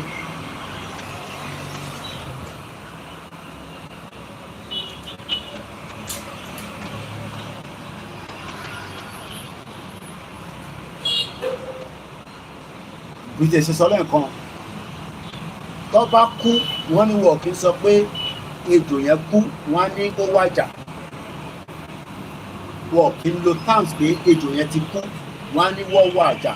And they last between 45 and 50 years. Èyí tó bá dẹ̀ máa dípò kú yẹn á ti bí ọ̀pọ̀lọpọ̀ ọmọ, but wọ́n ń bímọ sínú ibi tí wọ́n wà yẹn, wọ́n á lọ bímọ yẹn síta. Kódà wọ́n ní tó bá sọnù, as an example, àwọn tí wọ́n dá ejò yẹn mọ̀. Let's give now as an example. Tó bá rí ejò yẹn nínú Kútọ́nù, wọ́n á mọ̀ pé ó ṣeéṣe kó ti sọnù ni. Wọ́n á gbé, wọ́n á dá padà lọ sí Ouidah yẹn ní Python temple yẹn. Wọ́n á return ẹ̀ padà lọ síbẹ̀. Ẹni tó bá pa, bóyá wọ́n drive, wọ́n gorí ẹ̀, tó o bá mọ̀ tó lọ, no problem. Tó bá mọ̀ tó park, tó bá gbé padà wá, tó ti kú, ó láwọn kankan tó náà máa ṣe. But tó o bá mọ̀, ẹ mọ̀ pé ó ń lọ lójú títì, ìwọ kàn drive, ó gorí ẹ̀, ó lè mọ̀ ó lọ. But tó bá yẹ kó o mọ̀ pé àwọn dà pé ogun kankan tó dẹ̀ notice pé àwọn tó mọ̀, àwọn ọmọ òlu wọn mọ̀. Nǹkan bẹ níbi tí Ọlọ́run Elédùmarè tó fi sí. It's more or less like a tourist attraction, but gbogbo Ouidah yẹn is ó wà very very historical during even the slave trade. Very very important. So ibi mẹ́ta la lọ lánàá, tẹ́ bá wo timeline mi, fáyín tẹ́ ń follow wa dáadáa. Ó wà lórí Instagram, Twitter, Facebook, YouTube post àti LinkedIn. Ẹ rí pé a dé the Amazon monument, èrè ibi tí woman yẹn, àwọn warrior yẹn, a dé bẹ̀ yẹn, very historical. A dé door of no return, very unique, very important. Mo kí our Grace Ọlátóyè, mo kí Mr. Kenny Patrick, mo kí Mr. Ademola Faniyan, mo kí our Àníkẹ́ Ọ̀nàsànyà. Ẹ bá mi gbọ́ wọlé share button. Kẹrí, mo mọ̀ pé àwọn yẹn wà distracted. Ẹ má bínú fún àdẹ̀wánú àwẹ̀ àsọ̀rọ̀ àlùfàǹṣá ní bíbá. So àwọn èèyàn fẹ́ gbọ́rù nǹkan báyìí, but the reality is that this kind of platform will continue to use every strength that we have. Bó ṣe rẹ̀ mi tó lánàá, a sì ṣe program lóru àná bí tó sùn. Because I can't go to bed pẹ̀lú gbogbo ohun tí mo rí lánàá yẹn kí n má lè fún ẹ̀yin náà ní díẹ̀ nú ẹ̀. Èyí tó kù là ń ẹ mọ̀ pé mo sọ lánàá pé a máa discharge the last part of our visit, which is the Python temple. Èyí tẹ́ bá ṣe bẹ̀rẹ̀ sí rí èwo ni Koiki gbé sọ́run yìí jò. Yes, it's called the Python temple. So we will now go back and give you what the Python temple is all about in Benin Republic. Ó wà ní Ouidah, which is about an hour away from. Ẹ má bínú, there's a lot of noise at the background, but I'm sure you like it. Ẹlòmíì ò gbọ́dọ̀ noise yẹn rí tẹ́lẹ̀. Ẹlòmíì bí 20 years lọ ti gbọ́dọ̀ àwọn noise tó ń gbọ́ ní background ẹ̀. What a beautiful sound. Beautiful. Africa is a beautiful place, but we need to help ourselves to have our own country. Ká wá lè enjoy ẹ̀ délẹ̀, ká wá lè gbádùn ẹ̀. Mo mọ̀ bí a bá lo fóònù ilé bóyá a stable for Facebook, I don't know. Àmọ́ tó ṣe Facebook yẹn rárá tó ń ṣe bẹ́ẹ̀. So bí a kì í tún try fóònù ilé, ẹ jẹ́ kí n end ilé. I'm not sure Facebook yẹn nìkan ló fún wa ní problem. So let's try this and see maybe a stable there. Ẹ jẹ́ kí n lo fóònù ilé. Ilé náà rẹ̀ tó náà tẹ́gùn tí a fẹ́ sí bẹ́ẹ̀ tó. Mo kí èèyàn wa lẹ́nu sí. Mo fi kíkì mi, mo fi ń kí yín dáadáa. Àṣeyọrí la máa ṣe. Ní ṣàṣetì nínú pàtàkì dání. Ó lè rí bó ṣe rí. Wọ́n lè ní kò ní possible. Ẹ̀yẹn fi wọ́n sílẹ̀. Ẹnu ẹ̀ ní gbogbo àjọ wà. Ẹnu ẹ̀ ní gbogbo àjọ wà. Because we are never going to give up. And we will make sure that our people are well grounded, educated, to know that Nigeria ni kò jẹ́ kí wọ́n wà develop.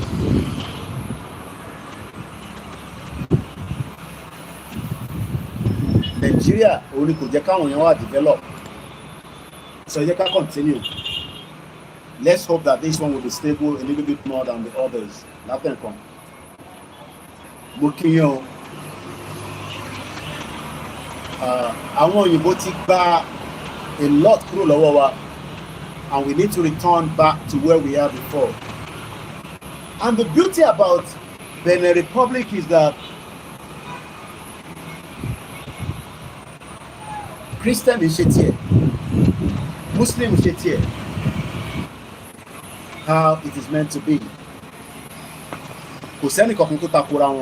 So let's go and read a little bit more about the temple of the Python. The temple of the Python, Oni Urukobiti Muloni Ano, is called the temple of the Python. Moki Baba Miwaris Jinodu. Please help me to share the program. Love, like, comment, and encourage us, even if it's not giving us money. Continue to pray for us to have the strength, to have what it takes. Moki brother mi Ogunmola Biodun, má bínú pé mo kọjá àìtí ìjọjà àmàlà yẹn. I'm sure you will understand that our trip to Ekiti was in and out. Dozens of snakes are housed and worshipped. Listen to this. No, you can't eat it. Dozens of Polokwe. Oshega the brother mi Ogunmola. But she promised I don't lọ jẹ buffet atamala. Nígbà tá bá máa jọ jẹ yẹn, a ti pè é. Bí a ká tó bẹ̀rẹ̀ rally ni, a lè fi ní strength dáadáa. Bí a bá ti bẹ̀rẹ̀ rally, a máa busy mọ́. Ìgbà oní rally máa bẹ̀rẹ̀. We are waiting for further instruction. Mo kẹ́ Aziz, okú náwó gbogbo gbà. Bó ṣe náwó lánàá náà nìyẹn. Bó dẹ̀ ṣe náà sí àwọn ibi tó kù náà, àṣírí ò ní tú láíláí. Facebook padà. Tinubu break Nigeria now. Rally is coming. Aziz ló ní sọ fún ẹbẹ o ní Miami. Ọmọ Ìjẹ̀bú lòun náà. Anífẹ́ Bọ́lá Tinubu break Nigeria. Nifan Mustapha Mukinyi. Moki ìyàwó Fúnmilọ́lá Bello. Moki èní a máa fi kí dáadáa yàn pé mo tí ráyè kí ẹ ti náwó ẹ ti nára ká tó lọ Èkìtì.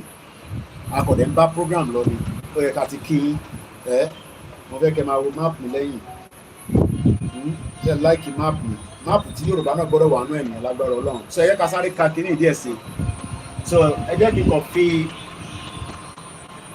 the so fẹ́yìn tí let's come this way ẹ lè má rí dáadáa. I think some of my pictures will be somewhere here. Remember, it's really cool, and I need to have it. So you know, she share my laptop. I like the malo mouse. It's difficult for me to malo touchpad here. I always love to use the mouse. So let me give you some of the images that will go straight to it. So these are all the images there.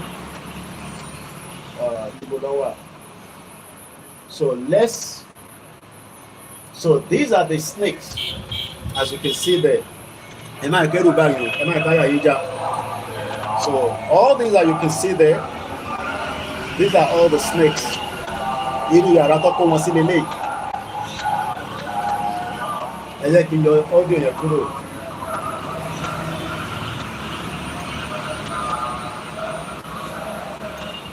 So inú ibi tó kó wọn sí, tó ti tọ́jú wọn.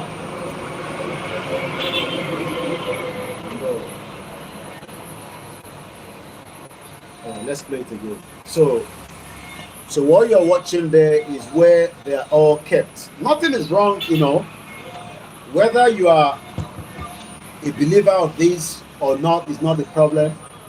Just like you also visit your own religious institution.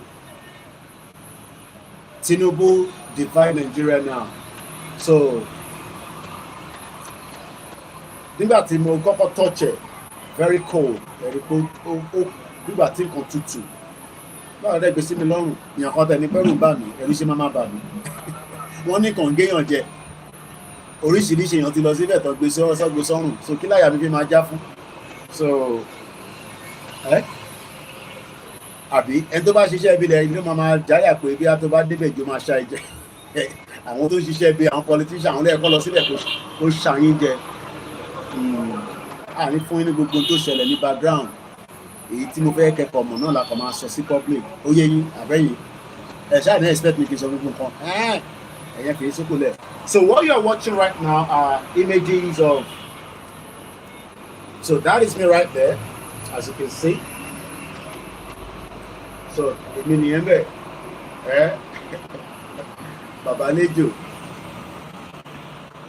mo ti sẹ́ndẹ̀ sáwọn ọmọ mi wọ̀ tí react so mo ṣe sẹ́ndẹ̀ sí wọn ní bí wọ́n ti lọ sí school tọ́ba máa fi dé àwọn eléyìí ò fi bẹ́ẹ̀ clear dáadáa but èyí tí mo yà lórí phone wọ́n clear dáadáa so you can see right there that's sure the méjì sí ká tó máa so again so that is it there. Ẹ jẹ́ ká ṣó fídíò gbà tí mo gbé ìbẹ̀rẹ̀ sọ́rùn lórí fídíò lápọ̀ ṣó ẹ̀ pé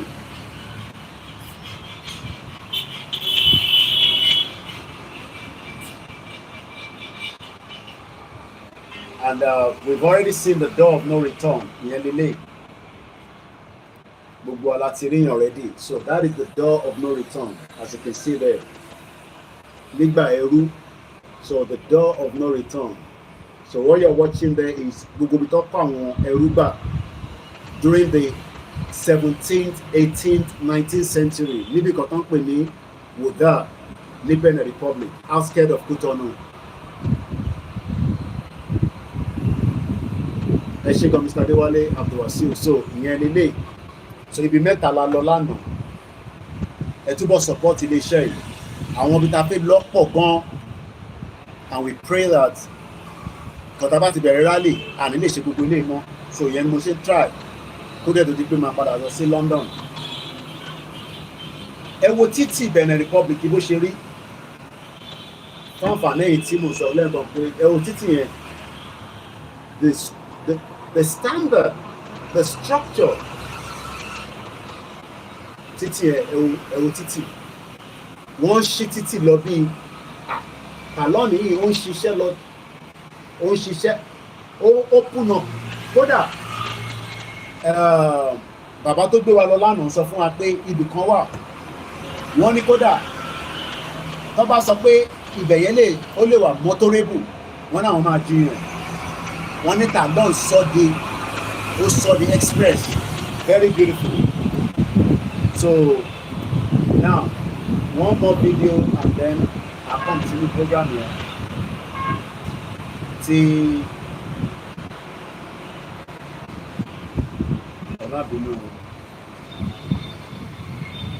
more return. Some more reports and what doing. Amazon starts to late. It just a law, so I couldn't see much. Ṣẹ̀dá àwọn tẹ̀ ń wò yìí, program tí wọ́n ṣe lálẹ́ àná, mo ti ṣàlàyé fún yín lórí ẹ̀. A gbọ́dọ̀ wà patriotism, courageous, a dẹ̀ gbọ́dọ̀ wà brave. Tá a bá ti ní kan mẹ́tẹ̀ẹ̀ta yẹn lára a lè jọgba Yorùbá nation mo kí our unit mo kí ẹ brother mi Yorùbá Space TV mo kí Mr. Lawal Latif Mr. Peter Vincent mo kí ṣẹ́rá àwọn tẹ̀ ń wò yìí àwọn náà pè ní the Amazon statue tá a bá ti ní nǹkan mẹ́ta tí mo sọ nínú program lálẹ́ àná nígbà tí mò ń ṣe analysis àwọn warrior yìí àwọn ni wọ́n ja ogun Dahomey àwọn obìnrin tẹ̀ ń rí ogun kan tó máa ń pè ní ogun Dahomey àwọn tó ja ogun yẹn lélẹ̀ tó ń pè ní the Amazon women 2022 ní Talon ní ó ṣí monument yẹn lágbára Ọlọ́run nígbà tí ilẹ̀ Yorùbá bá dúró a ní láti gbé fọ́mọ Chinese because bí ṣe gbọ́ àwọn àwọn Chinese ni wọ́n build ilé ọmọ Yorùbá tó lè build ẹ̀ wà tó dẹ̀ máa build ẹ̀ a máa decide èwo la fẹ́ gbé sí ilẹ̀ Yorùbá kọ̀ọ̀kan láti Kwara dé Kogi dé Èkìtì Oǹdó. A gbọ́dọ̀ ní monument tí àwọn èèyàn máa wò nílẹ̀ Yorùbá. Tẹ bá rí èrò ní Saturday ní Dubai, ẹ ṣáà rí gbà tí mo lọ ní alẹ́ ẹjọ́ yẹn. Nígbà tí mo lọ wo Benin Republic ní 2025, Benin Republic wà lára 25 countries tí wọ́n sọ pé àwọn èèyàn gbọ́dọ̀ visit nínú ọdún yìí. Bí Benin Republic ṣe rọra kéré ta máa ń sọ pé ó kéré bó ṣe rọra kéré níwọ̀nba tó kéré, ṣé ẹ lè mọ̀ pé ọkọ̀ ojú omi ship tó ń gbé àwọn èèyàn wá láti different countries ó máa ń park sí bíbá àwọn èèyàn wá wọnú ilé lọ wá lọ ṣe how many days tó fẹ́ ṣe kó tó di pọ́n padà sínú ọkọ̀ yẹn á wá gbé wọn lọ padà sí ibi tó ti ń bọ̀. Ṣé ìyẹn ṣẹlẹ̀ ní Nàìjíríà lẹ́nu? Ṣé ship máa ń dock? Kò ń ṣe ship tó kẹ́rù wa, ship tó kó àwọn èèyàn wá tó wá ṣe ọlídé ni mò ń sọ o. So ó ṣe kéré mọ́tò lánàá yẹn ká tẹ̀sọ́ pé ká yọ owó mọ́tò kúrò, owó ta fi wọlé at least a ṣe ra nǹkan ẹyọ kan nínú bẹ̀yẹn lánàá, bracelet ìlẹ̀ nìkan mo wá fún yín kẹwò. A fi sọ pé tourism is also going to be part of Yoruba nation lọ́jọ́ iwájú, tó máa fún wa ní the kind of cruise ship. Bẹ́ẹ̀ ni ẹ mọ̀ pé mi ò lọ sí school, bàbá mi wà rí jìnnàdù, wọ́n ń pè ní cruise ship. O lè book cruise ship wá sí Benin. A ṣì máa sọ̀rọ̀ nípa the temple of the Python, but like I said, we are just moving from different and I'm enjoying the weather. Òòrùn yẹn ti calm down, even though pé ìrọ̀lẹ́ ò tí kàn, but òòrùn yẹn ó ti ń wálẹ̀. Weather ṣì bright. Tó bá jẹ́ pé London lélẹ̀ nísìn ní aago 4 gbogbo ẹ ti dúdú wokowoko. Cruise ship to Benin. Cotonou, Benin cruise port schedule. Ẹ jẹ́ kí n mú pé láti cruise ship to Benin from ẹ jẹ́ ká mú pé America, àwọn yẹn ló máa ń travel dáadáa, àwọn Americans wọ́n máa ń lọ káàkiri bí ẹ ṣe olówó lè mọ̀ ni. Now, and I'll give you the link if you want to go and confirm this. Torí platform yìí kò ní sọ̀rọ̀ tí kò ní confirmation nínú. Ká tó jáde wá sọ̀rọ̀, a gbọ́dọ̀ make sure pé because àwọn intelligent people, àwọn tó ní làákàyè, torí ti bá parọ́ wọn ni irọ́ ni Koiki ń pa. Wọ́n pe website kan ní the cruise web. The cruise web. The space cruise web. CRUISE web. WEB. Ẹgbẹ́ papọ̀. Ẹ Google ẹ̀. Ìbéèrè tó yẹ kí ìwọ ọmọ Yorùbá tó ń tako Yorùbá nation, òun ni kó yẹ kó wọ́n bẹ̀rẹ̀ pé Koiki níjọ́ wo ni Nàìjíríà náà máa ní káwọn èèyàn dé sí Nàìjíríà pẹ̀lú cruise. Ìyẹn kan bọ́bí tá a sì fẹ́ lò kọ́ nìyẹn. Cotonou Benin cruise port, a bustling metropolitan scene, economic center. Cruising to Cotonou Benin provide plenty to see and do and buy. Lára plenty to see yẹn, kódà mo rí àwọn kan tó wá láti Nigeria because bus tó gbé wá plate number Nigeria ló wà lára ẹ̀. A jọ pàdé ní door of no return. Ìgbà tí mo máa fi dé the temple of the Python yẹn, àwọn wọlé bọ̀ wọ́n park síbẹ̀, bọ̀ bóyá wọ́n sì fi rí bí àkọ́kọ́ tó wà táwọn fẹ́ lọ check in, I don't know, because ibi tẹ́mi fẹ́ lọ nìkan nìyẹn, and I was going out from there and returning back to my destination. You know, wọ́n pọ̀. àwọn obìnrin àtàwọn wọ́n ṣà lọ mọ́tò wọn park síbẹ̀. So that shows that the future of a Yoruba country, a future independent Yoruba country, Bishop Adesina, people will not come to Nigeria because kò sí security. That's number one. Now, ẹ jẹ́ ká kìíní ìtàn délẹ̀.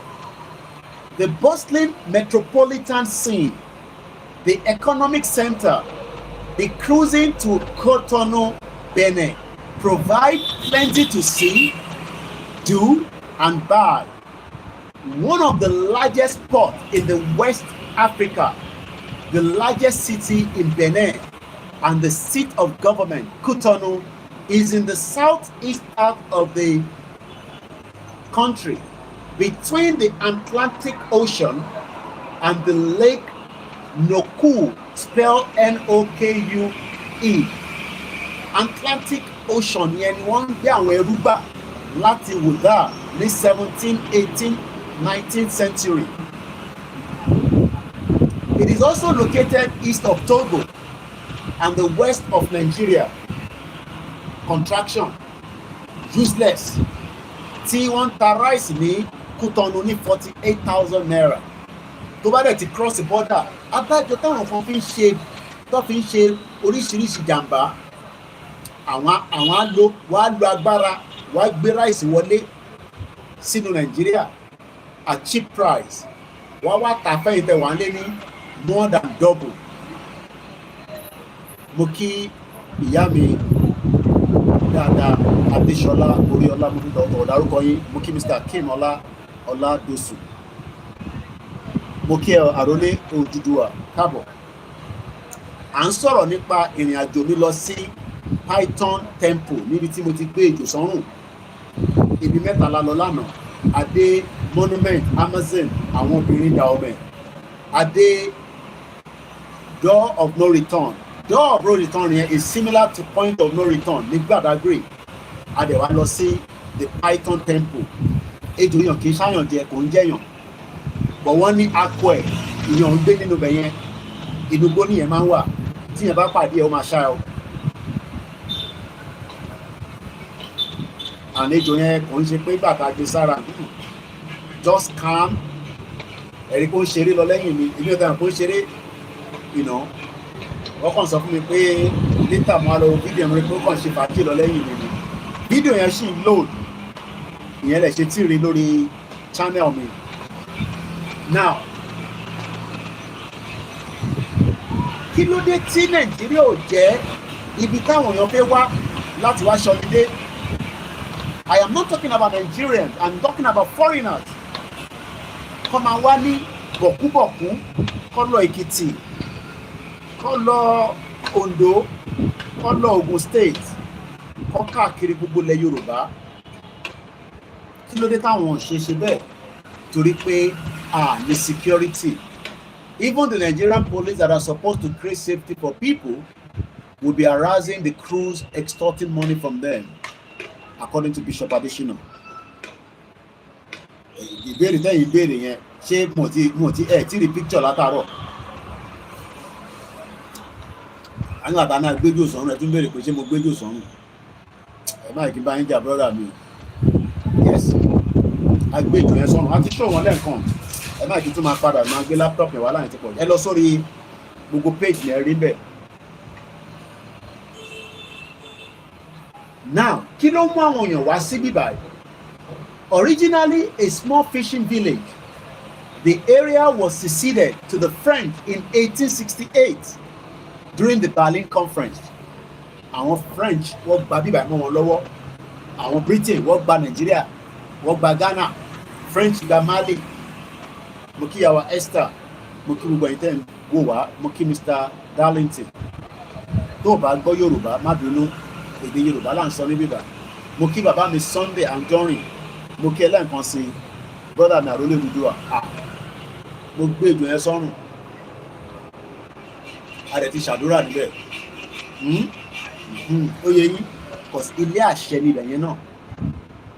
Àní sọ jù bẹ́ẹ̀ lọ. Lẹ́yìn náà ṣe ń lọ ṣàdúrà lọ́dọ̀ tí yín lọ́hùn yẹn ẹ máa wọ plane lọ sí ìlú méjèèjì tẹ máa ń lọ yẹn. Ìyẹn àwa Muslim àti Christian bẹ́ẹ̀ náà ló ṣe ní lọ́dọ̀ wa níbí báyìí because in tó bá jẹ́ tiwa a gbọ́dọ̀ pọ́nlé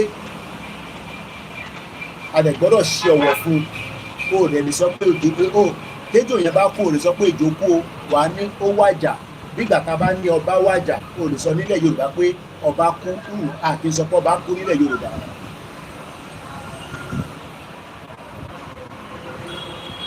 wọ́n ní Nàìjíríà ò ní infrastructure bàbá mi ọmọ aládé ló sọ bẹ́ẹ̀ so báwo làwọn èèyàn ṣe máa wá sílùú tó ní infrastructure mo ní in tí mo rí nílẹ̀ Yorùbá tí mo fi lọ yìí ọ̀nà dá ẹ ṣáà jẹ́ kí n fìfì yẹn sílẹ̀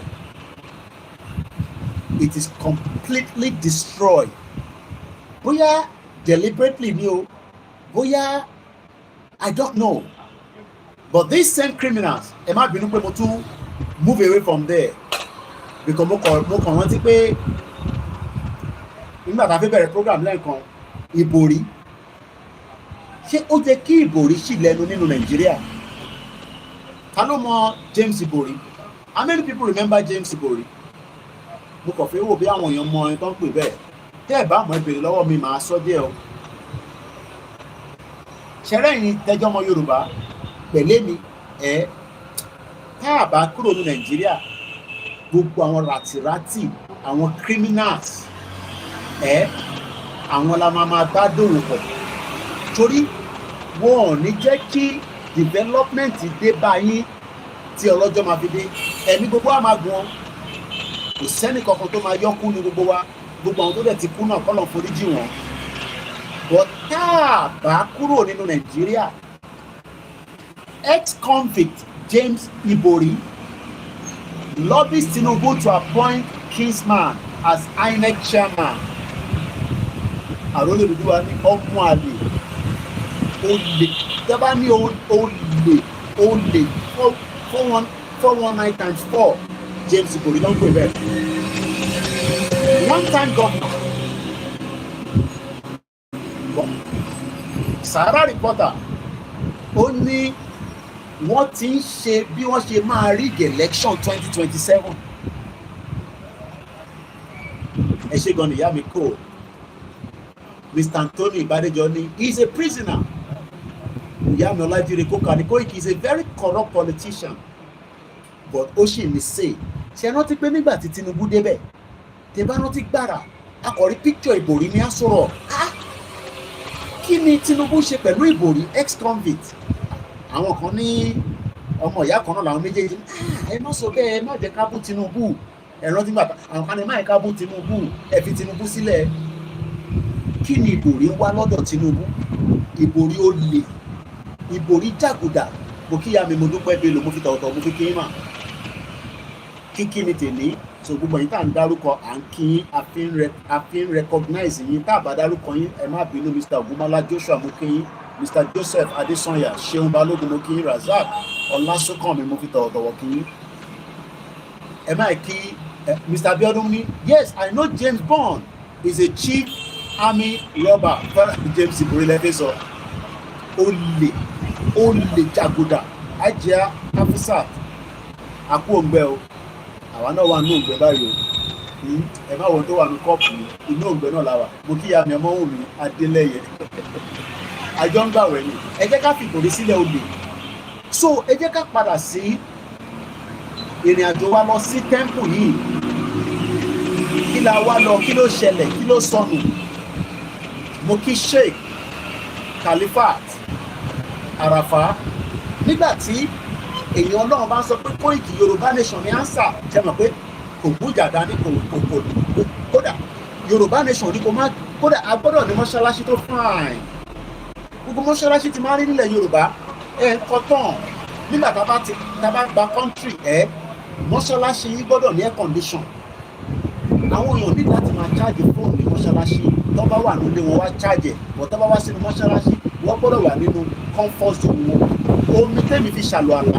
nígbà tí mo wà ní Adélíjà Dèlé nígbà míì tómi bá lọ omi kànga ni wọ́n máa lọ pọn lámà fi gbogbo yàn ní ṣẹlẹ̀ nígbà tá a bá gba Yorùbá nation gbogbo mọ́ṣáláṣí gbọ́dọ̀ ní omi tó máa jáde drinkable water omi tó yẹ kó bẹ́ẹ̀ ṣe máa lọ sí Saudi Arabia yẹn ẹ mọ̀ fáwọn omi Saudi Arabia yẹn tó bá ṣàlù àlá tó wà ó lè gbé mu má lọ dánwò ní Nàìjíríà kọ́lẹ́rà máa pa ẹni o.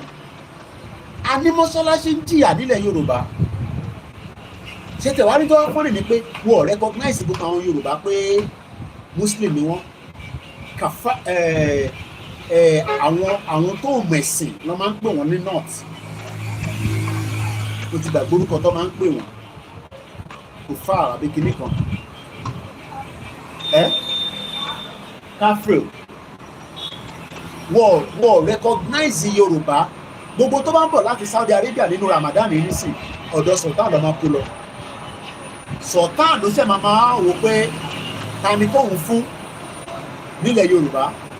Tá bá ti ní country tiwa a máa bá Saudi Arabia sọ̀rọ̀. Gbogbo tó bá fẹ́ fún wa kó send direct sọ́dọ̀ tiwa. Àníyàn ò ní jẹ́ ọmọ mùsùlùmí kankan wàá lọ sílé kéwú but ó gbọ́dọ̀ ní technology brain lórí. A ní jẹ́ kó di terrorist mọ́ wa lọ́wọ́.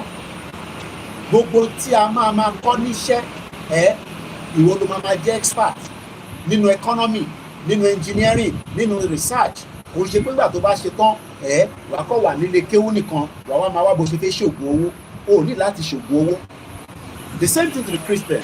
Ẹ jẹ́ ká padà sí the temple of the Python. Mo ní níbi tí mo lọ yìí mọ́ṣáláṣí wà níbà, church wà níbẹ̀, àwọn tó ń ṣe òòṣà wọn wà níbà. Èèyàn kankan dira wọn lọ́wọ́, wọ́n bára wọn jà. Kódà bá ṣe gbọ́ nígbà tí mo ń ṣe research mi nígbà tí mo délé lọ́sàn-án yìí àmì tí mo délé later ní èdè tí mo go through mo fi lọ mú nǹkan tí mo draft jáde. Àwa gbọ́ pé àwọn tí wọ́n ní temple of the Python àwọn lọ fún àwọn Catholic missionary ní space tó ń lò títí di bí ṣe bá yín sọ̀rọ̀ church yẹn ó wà lọ́pọ̀site wọ́n bára wọn jà. So ìdí tá a ṣe ń sọ fún àwọn tí à ń sọ fún pé Yorùbá nation is not against your religion. Kódà Yorùbá nation will protect and defend your religion and your culture. Because Nigeria ò lè defend it. Mr. Ismaila Eniola Mokinyi. Bẹ́ẹ̀ni, wọ́n ní Tinubu àti Ìbòrí birds of the same feather. Ṣé ká fìyẹn sílẹ̀ ká má tún mẹ́nu bá ti ẹnà pa ní kó bá wa divide Nigeria. Tabadẹ̀ ti ń bu jù nísìn. Skọ́n lè lọ lórí ẹ̀. Jagaban. Moríṣe Tinubu wà láàrin àwọn málà. Wọ́n ń kọrin málà, ó ń jó. Wọ́n ti ń prepare ṣe Tinubu fún 2027. Ọmọ Yorùbá, ọmọ Yorùbá, ọmọ Yorùbá, ẹ̀mí ló ní mo pé gbogbo wa. Tá bá fi àyè sílẹ̀, politician wá gbá wa sẹ́gbẹ̀ẹ́. Ẹ jẹ́ ká sowọ́pọ̀. Ẹ sọ fún gbogbo yàn ká mobilize. Tó bá ti ní ká jáde ní gbogbo àdúgbò wa ní gbogbo ibi tá bá ti jáde 15 million ìyẹn la ní. Ẹ jẹ́ ká sáré ka bíbà ẹ̀ torí mo fẹ́ kó lọ record. Eléyìí tí mò ń ṣe lénìí mo sì máa tún ṣe but akọ̀fẹ́ lè fi ṣe preambles ni. Have you visited the abandoned plane at the beach? Ṣé ní Benin nìyẹn náà wà brother mi àrólé? Ibi tí wọ́n lè lọ́wọ́ ọ̀pọ̀ owó ni owó. Mo dúpẹ́ fáyìn tí ẹ̀ ràn wá lọ́wọ́ o. Ẹ jẹ́ ká ka bíbà.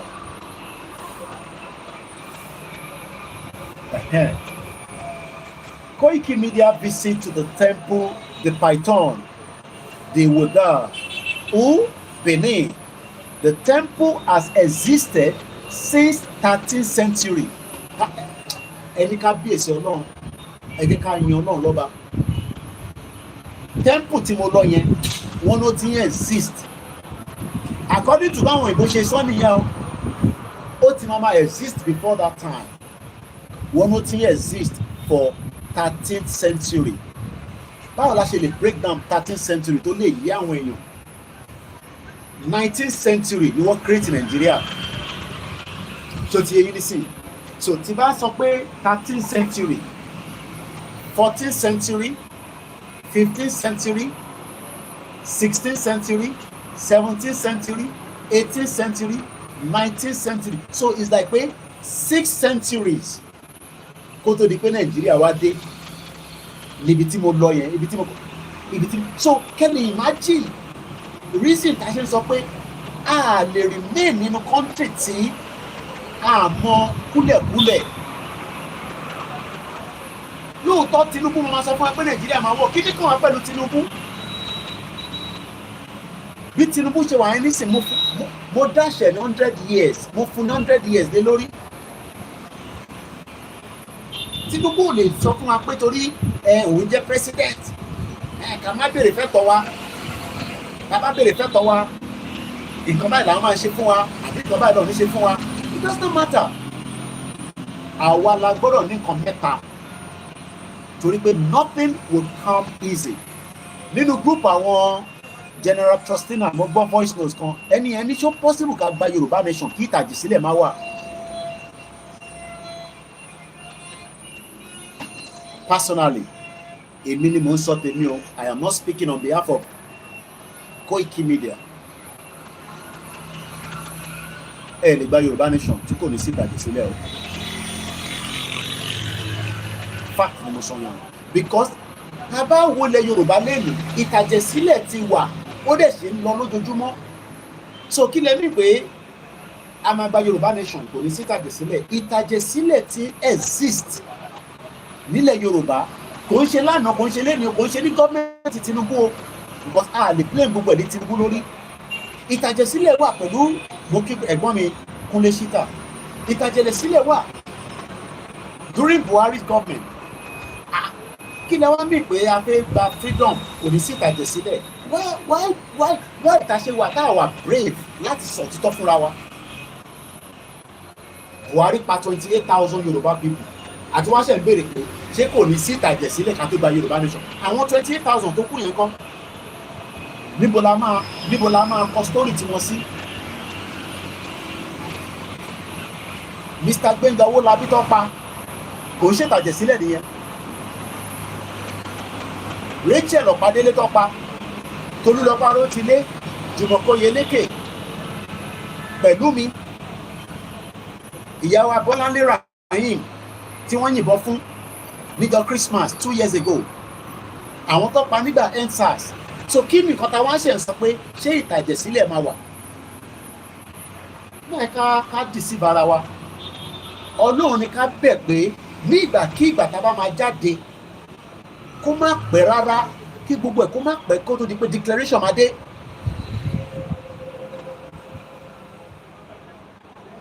Bọ̀tà bá ṣe sọ pé ṣé ìtàjẹ̀sílẹ̀ máa wà, ṣé kò. Ibi tí mo lọ lánàá yẹn nísìnyí, wọ́n náà ti exist for 13th century. Where is Nigeria at 13th century? Why must we maintain in táwọn òyìnbó create? Kí ni reason tá a ṣe fẹ́ maintain? Mo kí àwa tó sìn fún mi Adéníkẹ́ AJ, mo fi tọ̀wọ̀tọ̀wọ̀ mo fi kí yín Ṣíyèrè Òsínì, mo kí ẹ tẹ́ bá ti gbọ́ Yorùbá ẹ má bínú. Mo kí brother mi Olúmídé, tí ìbá dárúkọ yín mo mix ẹ̀ nìyẹn. So mo bẹ̀ wá, mo rọ̀ wá, ọ̀rọ̀ báwo la ṣe máa gba Yorùbá nation, ṣé kò ní sí ìtàjẹ̀sílẹ̀? Ìtàjẹ̀sílẹ̀ ti wà already. Sódìgbà tó bá yìnbọn fún yàn nìkan ní ìtàjẹ̀sílẹ̀ ni. Do you know how many of our people are dying in the hospital? Mo kàn ti delete email yẹn ni, mo bọ̀. I received an email from, even though mo sí ní Europe, wọ́n sì ń bẹ̀ mí pé kí wọ́n fi ẹ̀jẹ̀ sílẹ̀, come and donate blood. Though mo deleted, mo sí ní, mo fi lọ wo delete mi, mo bọ̀. Trash. Then close and kọ̀ọ̀kan díẹ̀ to ship too many things. So mo bẹ̀ wá, ẹ jẹ́ ká sọ bó ṣe jẹ́ kó rí gangan. À ń pe Ọlọ́run ni pé kó má pọ̀. Kò kíyàn kan máa sọ pé kò ní sí ìtàjẹ̀sílẹ̀, irọ́ nìyẹn o. Dẹ̀ mo rí brother mi kan náà, mo dẹ̀ send message padà sí wọn. Bàbá Akíntóyè máa sọ pé kò ní sí ìtàjẹ̀sílẹ̀. Bàbá Akíntóyè ò lè jáde kó máa sọ fún pé ìtàjẹ̀sílẹ̀ máa wà. The man is 90 years old. Don't expect something from Baba Akíntóyè like that.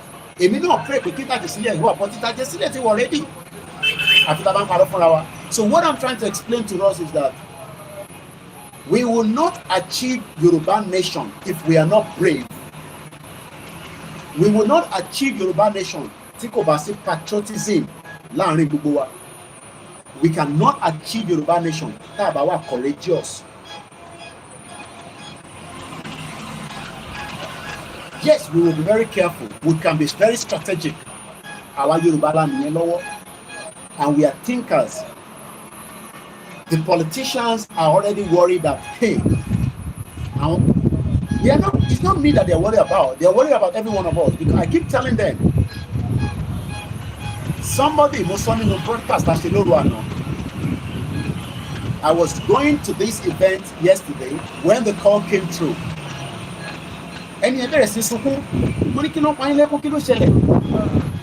he couldn't control himself. I had to calm him down. And he says he's ready to sacrifice himself. Do you know what that means? Ìdólè bóyá sọ bẹ́ẹ̀, mo ní kí ló ṣẹlẹ̀, ẹ má sọ̀rọ̀ bẹ́ẹ̀ yẹn, kò sẹ́ni kankan tó máa kún ní gbogbo wa, gbogbo alájọmọdé lè ní ọ́ nínú wọ́n kì í fi mí sílẹ̀. Nigeria killed my brother. I will not give the details of how the brother died. That's the reason why we are saying to the president, let us divide this union. All this pranky play, this was sent to me at 12:22 p.m. today. Once of me pay appointment is now available. Come and give blood. Dear Olayomi, I will not give you my donor ID. Thank you so much for being a blood donor. Your remarkably generosity helps to save the lives of patients in the hospital all over the country. Ẹ̀jẹ̀ tí mò ń donate ó help ẹni tí mo mọ̀ rí. But we know it can sometimes be difficult to find an appointment that suits you. Donation of blood, so important. We are offering you this opportunity to beat the rush and reserve your appointment now for the session at Moniso location here on Wednesday, the 30th of April 2025. Click here to book and donate blood. Èmi dé hospital kan ní Èkìtì. Ṣé Adédoyin General Hospital? Ẹ wá tún ṣe ń béèrè lọ́wọ́ ẹ̀ wá pé ṣé ìtàjẹ̀sílẹ̀ máa wà? Àwọn tó ń kú lọ hospital yẹn náà kí ni nǹkan tó ń pa wọ́n? Ìtàjẹ̀sílẹ̀ ni because they need blood, they can't get the blood. Nobody can donate blood because àwọn tó fẹ́ gba blood lára ẹ̀. Ẹ má bínú ẹ̀yin tẹ́ wà ní. Most of them wọ́n jẹun wọ́n tí ì jẹun dáadáa. Ẹni tó bá jẹun yóò lè máa gbẹ̀jẹ̀ lára ẹ̀. Èmi tó náà wá jẹun yóò lọ́sẹ̀ ní ká wá gbẹ̀jẹ̀ lọ́sẹ̀ fẹ́ gbẹ̀jẹ̀ lára wa. I know the noise is beautiful.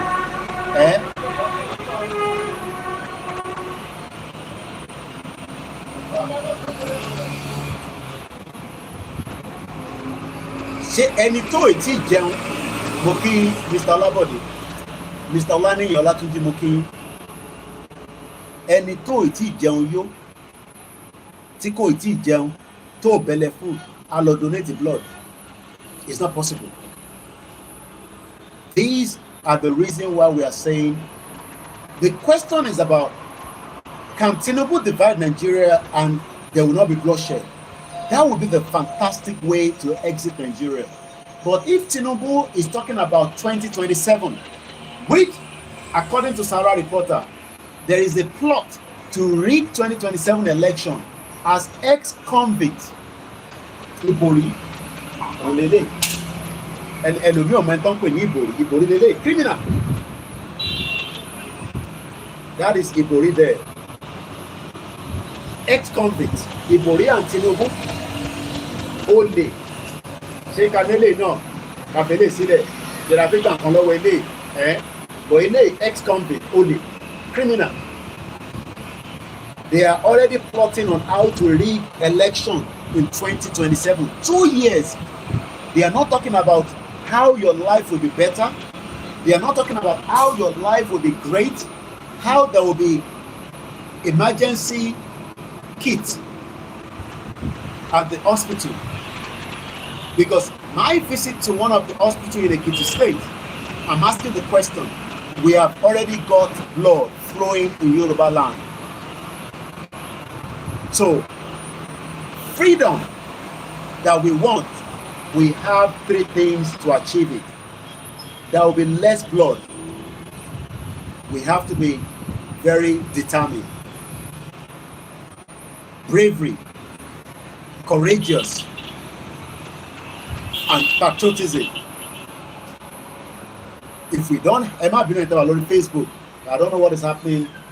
It is only this Facebook that is giving us problem. I've changed the phone twice now. It's still the same. The band struggle, and also the YouTube. Very stable, people can hear me, and there's no interruption. Okay, also the Koikimedia Visit.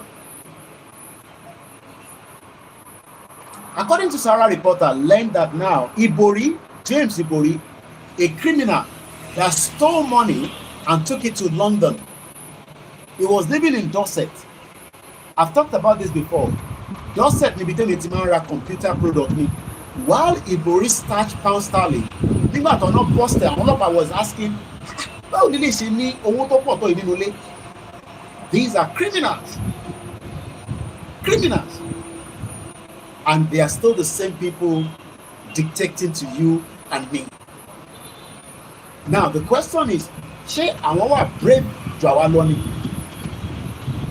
All we need to do is to be strategic and prepare and push out. And from there, we can achieve our aims and objectives without too much problem. We pray that there will not be any bloodshed. I pray every day, but there's already blood flowing in Yoruba land. Despite Ibori is pushing, James Ibori, ó sọ fún Tinubu pé tábà máa rí the election ti ọ̀tẹ̀ yìí, ṣé wọn àwọn Fúlàní ti sọ pé wọn ò ní dìbò fún ẹ o gbọ́dọ̀ change Mahmood Yakubu, ṣé wọn kọ́ ọmọ Fúlàní ni kò ń ṣọmọ Yorùbá, kò dẹ̀ ń ṣọmọ Igbo, kò ń ṣọmọ Middle Belt, kó má lọ gbàbọ̀dì fún ẹ o, kó má lọ ṣe kíni, kó má lọ gba àbọ̀dì fún ẹ. Your best bet is to let's remove him.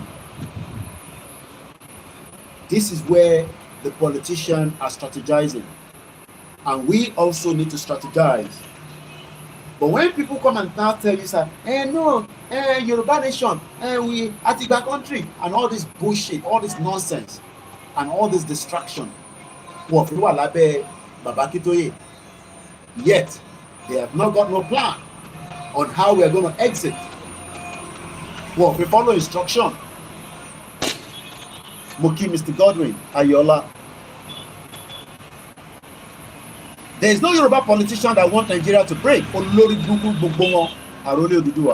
it's a fact. None of them want Nigeria to break. Koko be one in Nigeria. So, Ibori is now telling President Bola Tinubu to allow Moses Ogbe, a former resident electoral commission rec under Professor Maurice Iwu tenure, to replace the current INEC chairman, Professor Mahmood Yakubu. Komando Babode fún Tinubu. Looking Mr. Abiodun Wasiu. Despite the bold declaration by the political actors promising a fiercely contested election in 2027, because nobody can guarantee what the North will play around Tinubu. I have said it that Tinubu can rig the election and bring himself back because he's in charge. Just like Babangida annulled the election, Tinubu can remain the president and nobody can remove him. But that can also create another problem. Bomboti, the Ijo, Boboni kun lágbàǹgbà yẹn, kí lorúkọ ẹ̀ fún mi lórúkọ ẹ̀, àwọn tí ekúrútẹ́pọ̀ wà yẹn, Asaridokubo. Mo ń gbọ́ tí èmi àti mọ̀ sí mi lájọ́ wo program yẹn, bọ̀bọ́ yẹn, òun náà máa ń ṣe analysis báyìí, ọmọ Igbo ni. Àwọn Asaridokubo náà máa bẹ̀rẹ̀ sí blow gbogbo pipeline. Nigeria, Nàìjíríà. Àmọ́ pé àwọn kan máa pariwo bẹ́ẹ̀ àsáré lòkú bọ̀ nígbà tí Tinubu ti débẹ̀. Ṣé mọ̀ pé òun ló ní kán lọ dìbò fún Tinubu? Bọ́dà nígbà tí Tinubu ti débẹ̀ àárín wọn ò dán mọ́rán. Ó lè máa pariwo pé kọ́ fún lówó kó dákẹ́. But we don't know what they can do. So àwọn èèyàn rò pé Yorùbá nation nìkan ló no. Nigeria is full of different stakeholders, and that is why we are not compatible. Mo kí àmìlẹ̀ nǹkan sí Ọmọlára ní Adéṣọlá Oríọlá mo fi tọ̀tọ̀ mo fi kí mà. Mo kí gbogbo ẹ̀yin tẹ̀ ń ṣiṣẹ́ pẹ̀lú NHS. Mo kí gbogbo ẹ̀yin consultant. Mo kí ẹ̀yin tẹ̀ wà nílẹ̀ Yorùbá. Ẹ̀yin tẹ̀ ní degree lọ́wọ́ tẹ̀ ń ta recharge card. Ẹ̀yin ṣe POS. It's not your fault. Ẹni lè ṣe kò síná, no light. The suffering continue, and it's important that we must all endorse and support Yoruba Nation. We will do 3 hours, so we have 1 more hour to go. So I'm just going to focus back now on my trip, as I was explaining earlier. Dozens of the snakes are housed and worshipped within the walls of this Vodun temple, V-O-D-U-N. Ọmọ ń pè bẹ̀yẹn ní Temple de Python. Ibi tí mo lọ tí mo ti gbé ejò sọ́rùn. Ejò tó ń géèyàn jẹ ní o. And there are nothing wrong with them. And they have been there from 13th century. So Indo ti wà ń bẹ̀ láti 13th century. Okay, it's just the same thing like Olúmọ̀rọ̀. Gbọ́ pé èèyàn kan ṣubú láti Olúmọ̀rọ̀ pé. I visited Olúmọ̀rọ̀, I think in 2019. Even though Bono ṣe lift sí Gbénga Daniel, ó lè ní lift yẹn ò ṣiṣẹ́. So you still have to go through the narrow of the path of Olúmọ̀rọ̀. Kọ́ wá sọ fún yín nísìnyí pé èèyàn máa ṣubú lÓlúmọ̀rọ̀. I think that woman died already. Èmi rí ìyá yẹn, and as at the time tí mo rí ìyá yẹn, the woman was 105 years old. Wọ́n dẹ̀ náà máa ń rìn wá láti ilé wọn wá sí Olúmọ̀rọ̀ kìíní. So I don't want us to look at it as say, Gbejo Sara. No, it's not about that. It's the same thing that when you go to Olúmọ̀rọ̀, gbogbo nǹkan láyé, tó o bá ní bravery, tó o bá wà courageous, you will not achieve anything. The reason why most of you have to end up to become a good consultant, a good this, a good that, is because you have studied more than what people have even expected of you. Moki Prince Adetunji, Moki Yo, Moki Wentewà ní South Africa, Moki Just Raising. Àwọn èèyàn máa ń ṣubú ní Olúmọ̀rọ̀ kò sometimes fit commit suicide. I've never heard of that, but maybe it's something that has happened. But nígbà tèmi lọ ọdún 2019, I did ask them, pé ṣé mi kọ́kọ́ ti ṣubú rí ní from going up in this direction, and I'm told nobody has ever done. Wọ́n ṣètùtù ẹ̀. Ilé òǹṣọ̀rọ̀ Christian Muslim, wọ́n ṣètùtù Olúmọ̀rọ̀. Wọ́n nígbà tí wọ́n ṣètùtù ẹ̀. And I'm sure as long as tó bá ń fún ní nǹkan tó yẹ kó jẹ, kò ní jẹ èèwọ̀. But ìtagbọ́ mo ti ṣe program yẹn rí ní many months back, pé wọ́n fún Ọ̀ṣun Òṣogbo ní èèwọ̀ jẹ as far back as 1965. Wọ́n ìtí ìbímí náà ti ń fún Ọ̀ṣun Òṣogbo ní èèwọ̀ jẹ.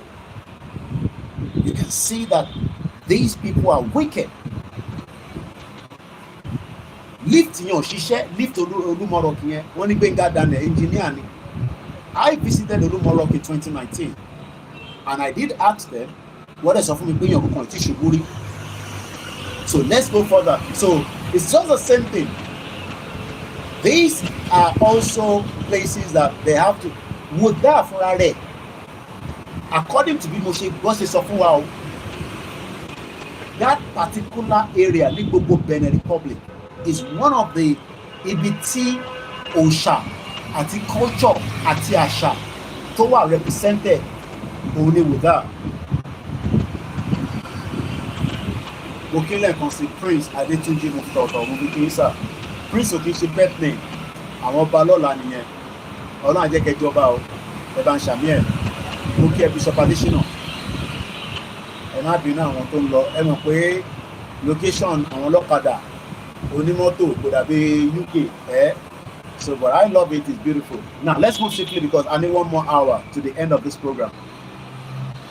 A snail of snakes forms a knot in the corner of the North Script indoor pit. Inú ilé tí wọ́n kọ́ àwọn ejò yẹn sí, inú ilé àṣẹ ni o. Kò ń ṣe ibi tíyàn máa yẹpẹrẹ o. Kò ń ṣe ibi tíyàn máa pé kí ló wà nígbà yìí.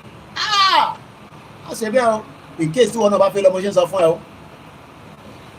Dóò wọ́n máa sọ fún ẹ tó bá débẹ̀.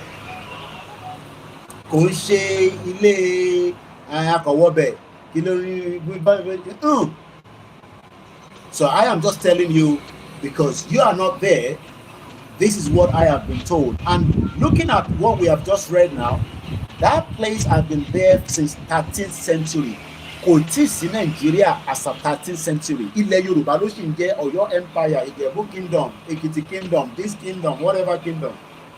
Let's move forward. Other serpents slit around them. Gbogbo wọn lọ́pọ̀ mọ́ra wọn lójú kan. Ìkan wà nínú kòkò. Tẹ́ bá wo fídíò yẹn sì ó ń pẹ́ ni. Mo ti upload ẹ̀ bọ̀ kò tí download lẹ̀. Then àwọn kan wà lára wall. Ilé àṣẹ níbẹ̀ yẹn o. Bí wọ́n ṣe sọ fún wa nígbà tá a débẹ̀. Àwọn kan tájọ débẹ̀ wọ́n náà wọ́n lè wọlé. Mo ní kò sí tó bẹ̀ mí lẹ́rù. Ẹni tó bá ṣèkà ló máa nẹ́rù máa bà wọ́n láti wọnú ibì kankan. Ọba ògo mo kí wa àwọn ọba tó wò wá láti inú palace.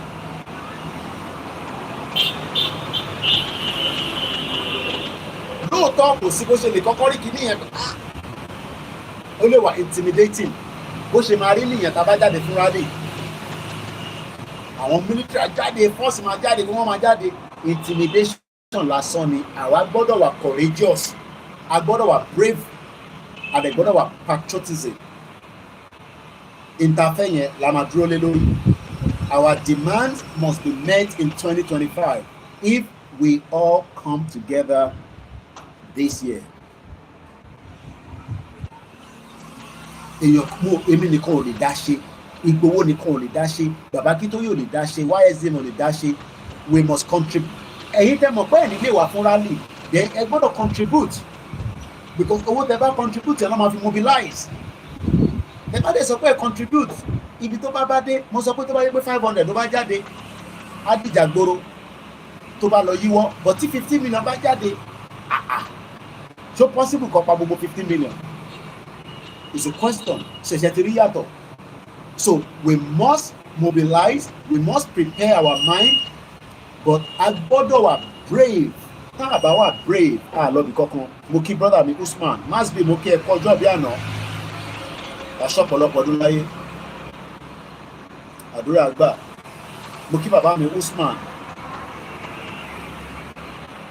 So let's move swiftly again. Lóòótọ́ ẹ̀rù ọ̀bẹ mi gbà tẹ́mi rí èjò yẹn. I was even prepared to just have it on my neck because it's an experience. Ilé òun ṣe jonú zoo tó máa kéjì pé ò lè rí ilé akọ ẹ̀ wọ́n ní wà nígbó bó ṣe sọ lákọ̀ọ́kọ́ tẹ́lẹ̀. Though, according to the report here, it is intimidating at sight. I'm sure for them know about it. Ejò ní Koiki gbé sọ́run yìí kò sí kankan. Ìtọ́ ti ń ṣe for 13th century. Mọ̀ náà 13th century ni. Ìyàn kan wá ní it's the same thing like Olúmọ rock was. It was for a purpose. Ibi táwọn kan sápamọ́ sí ni nígbà tó ń ja ogun. Mọ̀ tán Olúmọ rock ni. Ẹ má bá tún ya bẹ̀yẹn nísìnyí. Ṣòkíyàn kan wá sọ nísìnyí pé pé ibẹ̀ yẹn ẹ̀yin tẹ́ bá rí àwọn images yẹn ẹ má fojú condemn ẹ o mo sọ fún yín o. They compare pẹ̀lú location tẹ́yìn náà lọ gẹ́gẹ́ bí religion ti yín but ibi ta lọ lánàá yẹn ibi ọ̀wọ̀ ni o. Ẹ̀yin lè má believe in it, ẹ lè má agree with it, but ibi tó ti ń bẹ gẹ́gẹ́ bí ibi tí mo fẹ́ kà mọ̀ pé mo tútù divert lẹ́ǹkan tí mo sọ pé àwọn ni wọ́n fún àwọn Catholic tó wà lọ́pọ́sìtì wọn ní ibi tó ń lò títí di ibi ṣe ń bá yín sọ̀rọ̀ báyìí. And let me quickly read that because mo kà bẹ̀rẹ̀ tó lẹ́ǹkan. The Python Temple, together with other places such as the slave routes and the gate of no return, forms part of the rich cultural, spiritual, and tourist heritage of Ouidah, the world capital of voodoo, coexisting between religion and tradition. Bẹ́ẹ̀ni, Lísà bí Kánú wí, gbogbo alámọ̀ ìtàn Olúmọ̀rọ̀, ká má ti lọ síbẹ̀ yẹn mọ́. Across from the Python Temple stand the Notre Dame. Now, ta ló rántí ìkọ̀kan tó ń pè ní the same Notre Dame yìí? If I'm right with this, I believe mo fẹ́ lọ Google kankan jáde ní òkè tó sọ, mo fẹ́ wà sure because ibìkan tó jó ní France nígbà kan wọ́n pè bẹ́ẹ̀ ní Notre Dame Cathedral àbí ní opposite temple yẹn cathedral kan wà níwájú ẹ̀ báyìí wọ́n takora wọn wọ́n bára wọn jà. Ìdí tá a ṣe sọ pé a lè wà ní country tó máa ní sharia tó máa sọ fún wa pé a lè practice Islam bá ṣe fẹ́ àwọn ọmọ Oòduà.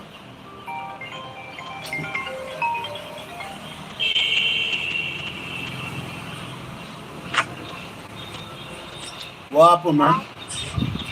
How are you? Sorry? I can't hear you. Why is it not making you food? We're back from school. I'm on a live program now. Yeah? Yes?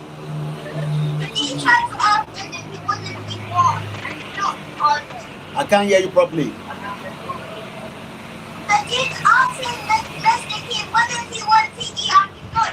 You need to go and tell him what you want to eat and stop disturbing. Okay?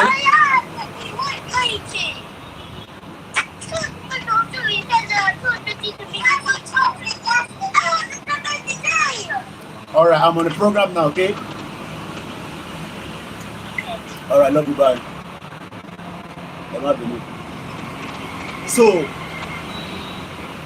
across the Python Temple, across the bay, the Notre Dame Catholic Church, ó wà l'opposite, the Immaculate Conception Basilica in Ouidah for the guy. This is proximity pose no problem. Wọ́n ní kò pose any problem. Ṣé àwọn northerners ẹ jẹ́ ká gbọ́ bẹ̀rẹ̀ dáadáa? Ṣé north lè allow kí a gbé òòṣà wa lọ síwájú mọ́ṣáláṣí ní Kánò?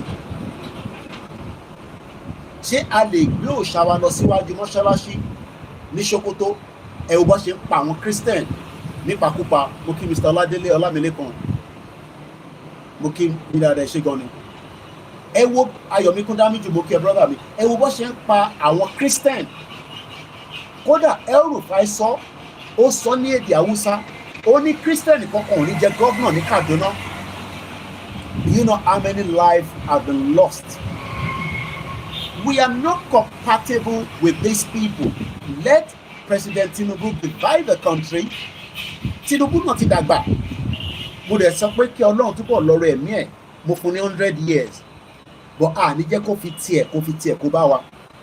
So ọdún tá wà yìí ní 2025, ẹ má jẹ́ ká dúró dìgbà tí 2027 bá dé.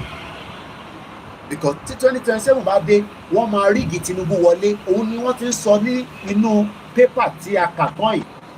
Despite the bold declaration by political actors promising a fiercely wàá gbára wọn lẹ́sẹ̀ẹ́, ó lè lọ di ogun láàrin àwọn. Àwa ní time láti push out. Nísìnyí, a ní 2 years interval. Tá bá fílẹ̀ too late, ó lè lọ ṣàkóbá. Wọ́n lè nítorí election la ṣe fẹ́ da Nàìjíríà nù. Tá bá jáde nísìnyí, orí nǹkan táwa dúró rí la máa sọ fún wọn pé a fẹ́ gba country a fẹ́ kí kọ́kọ́ ṣe pẹ̀lú election. ẹni tó bá fi ṣe election kọ́ gbé Nàìjíríà lọ sí north àti ilẹ̀ Igbo táwọn Biafra bá gbà fún wọn anyway. but tá a bá lọ slow down pé ká tún sọ di next year ká tún sọ di upper year. politician gan ti bẹ̀rẹ̀ movement ẹ̀rí Ṣèyí Tinubu ó wà lọ́dọ̀ Buhari àmọ́ bí èyí tó ti kú ni àbí tó wà láyé torí agbọ́pọ̀ ti kú agbọ́pọ̀ kò kú látijọ́ tí Buhari ti ṣe tán ìyàwó ẹ̀ ń bẹ ní Dubai Aisha òun wà ní Katsina Ṣèyí Tinubu lọ síbẹ̀ ó tún lọ sọ́dọ̀ palace ọba kan ní north they are already working wọ́n ń gbégbèsè ẹ jẹ́ káwa náà mobilize ká push out ká ran ìrìn àjò yìí lọ́wọ́ ká tètè débi tá à ń lọ nínú ọdún yìí ká bá jáde dáadáa a lè ní kí ní declaration wa ká máa lọ adé defend ilẹ̀ wa adé close airspace wa ìlú tó bá wá náà wọ́n bá wá ṣe à suspend wọn kúrò lórí ilẹ̀ wa náà even if it's Britain or America àkọ́kọ́ expel wọn náà tó bá ní àwọn ò lè bá wa ṣe o nígbà tá a bá gba country yẹn tán à expel wọn diplomatic ló máa bẹ̀rẹ̀ èyí tí ẹ mọ̀ tẹ́tí lọ sí school dáadáa tẹ́ mọ̀wé dáadáa bá èyí lẹ́ máa bá wa bá wọn sọ̀rọ̀ ẹ wà lábẹ́ bàbá Akíntóyè a máa sọ ní tẹ́ máa ṣe máa bá yín bá máa ṣe fún wa àwa dẹ̀ wà nínú mídíà máa pariwo pé no àní gbọ́ torí pé Nigeria has left us and we have made our declaration but bàbá ń kàn sọ pé ká wà lórí social media ẹ lọ máa wo YouTube ilé kí ni headline tó ń kọ sí níbà kí ni wọ́n ń ṣe bẹ̀ yẹn Yorùbá nation ni wá sí ìmúṣẹ o I don't pray it's going to be like that 2025 ẹ jẹ́ ká push out ẹ jẹ́ ká tìlélẹ̀ ẹ jẹ́ ká wà brave just like the people that have been brave in the past like the Dahomey women. So wọ́n ní tó bá dé temple yìí you could be intimidated nígbà tó bá rí ejò yẹn nú yàrá kan lọ́pọ̀ gbogbo wọn sí tó bá náà fi wọnú bẹ̀ tó bá dẹ̀ náà fi gbé kọ́rùn àwọn tajọ lọ àwọn kan wọnú bẹ̀ wọ́n dẹ̀ gbé kọ́rùn there is nothing wrong in that but èmi wà bold mo ṣe wọlé. Powerful pythons aren't feared but instead revered and worshipped. Wọ́n worship àwọn eléyìí ni they are being worshipped and wọ́n ló ti wà níbẹ̀ from 13th century. No freedom is free. Bẹ́ẹ̀ ni Mr. Godwin Ayọ̀lá mo kí àwa Fúnmilọ́lá Dàda mo kí bàbá Ṣeun Dàmọ́lá Mr. Joseph Adesanya Yusuf Sodiq mo kí yín mo kí ẹ lẹ́ẹ̀kan sí ẹ má bínú lẹ́ẹ̀kan sí ẹ dáwà lórí Facebook ó ń bounce in and out àmọ́ tó ṣe bíá Facebook ni o I don't know. This is money. The Yoruba intend to free ourselves from the born to do mentality through Yoruba self-determination freedom. A kì í ṣe coup plotter, a kì í ṣe àdàlúrú, a fẹ́ gba ìjọba lọ́wọ́ Tinubu, a fẹ́ gba country tiwa kúrò ní adẹ́sọ fún Tinubu kó divided. Tinubu lè bá wa negotiate kó divide Nàìjíríà káwọn dẹ̀ keep Nàìjíríà tó kù kọ́ máa run ẹ̀ níwájú. Bọ̀tẹ́ bá sọ pé kò ní bọ́ sí ó máa léwu díẹ̀ o. Ó máa léwu díẹ̀ kí lẹ sọ sílùú ẹ̀ tó dáńká comment. Mo kí bàbá mi Iyọlá Adédoyin. I hope I am right. Ètò mo máa ń mix orúkọ yẹn mọ́ má tún lọ gbé síra wọn. Ó dà pé ìyá wa ni. Mo máa ń mix ẹ̀. Ó ti tó jẹ́ mẹ́ta tí mo ti rí in again. Ẹ̀mọ̀ pé olú Áfíríkà yẹn dẹ̀ ló lè fà. Ó dà pé ìyá wa ni. Ó ń ṣe bàbá wa ìyá wa ni. Mo rántí dáadáa. Anyway mo kí yín. So kí ni mo fẹ́ fàyọ́ bẹ̀ ni pé mo kí gbogbo ẹni tí ẹ bá wa ra ticket nígbà tá a ṣe dinner gbogbo iná lẹ náwó gbogbo owó tá a ná yẹn náà ó máa fò náà country yẹn máa wà ẹ má ní doubt pé Yorùbá country ò ní wáyé ẹ má ní any doubt bí ẹ̀yin ṣe ń ṣàdúrà àwa náà ń ṣàdúrà a ti ṣàdúrà níbẹ̀ yẹn lánàá tó pọ̀ mo ní kẹ́ fún mi lówó àdúrà tẹ́ bá fún mi màá gbà níwọ̀nba tí a ní àwọn náà ti fi ṣàdúrà torí wọ́n nílé àdúrà ni ní last year mo náà tó lọ sí Mẹ́kà náà tọ́dẹ̀ bí wá pé tá a bá ti dánwò Kóìkì a máa ṣàdúrà fún yín aláwọn tó wà ní Jerusalem tó ń ṣàdúrà fún wa àdẹ̀dẹ̀ ṣiṣẹ́ ìlóòótọ́ without prayer, but prayer without action kò fútù fẹ́ tẹ̀lé o. A lè gbàdúrà pé kọ́lọ́run kó rán oríṣiríṣi sáwọn tí wọ́n ń ṣe jàǹbá fún wa nílẹ̀ Yorùbá, àwọn olóṣèlú tí ẹ wọ Ọbaṣá nísìn ṣẹ̀rí pé actor ni ó brave ni, ó sọ fún wọn pé ẹ̀ lè yọ òun. ẹ wo gbogbo drama tó lọ. Ṣé ẹ̀yin lè bí nípa Ọbaṣá tó máa padà di speaker Lagos State?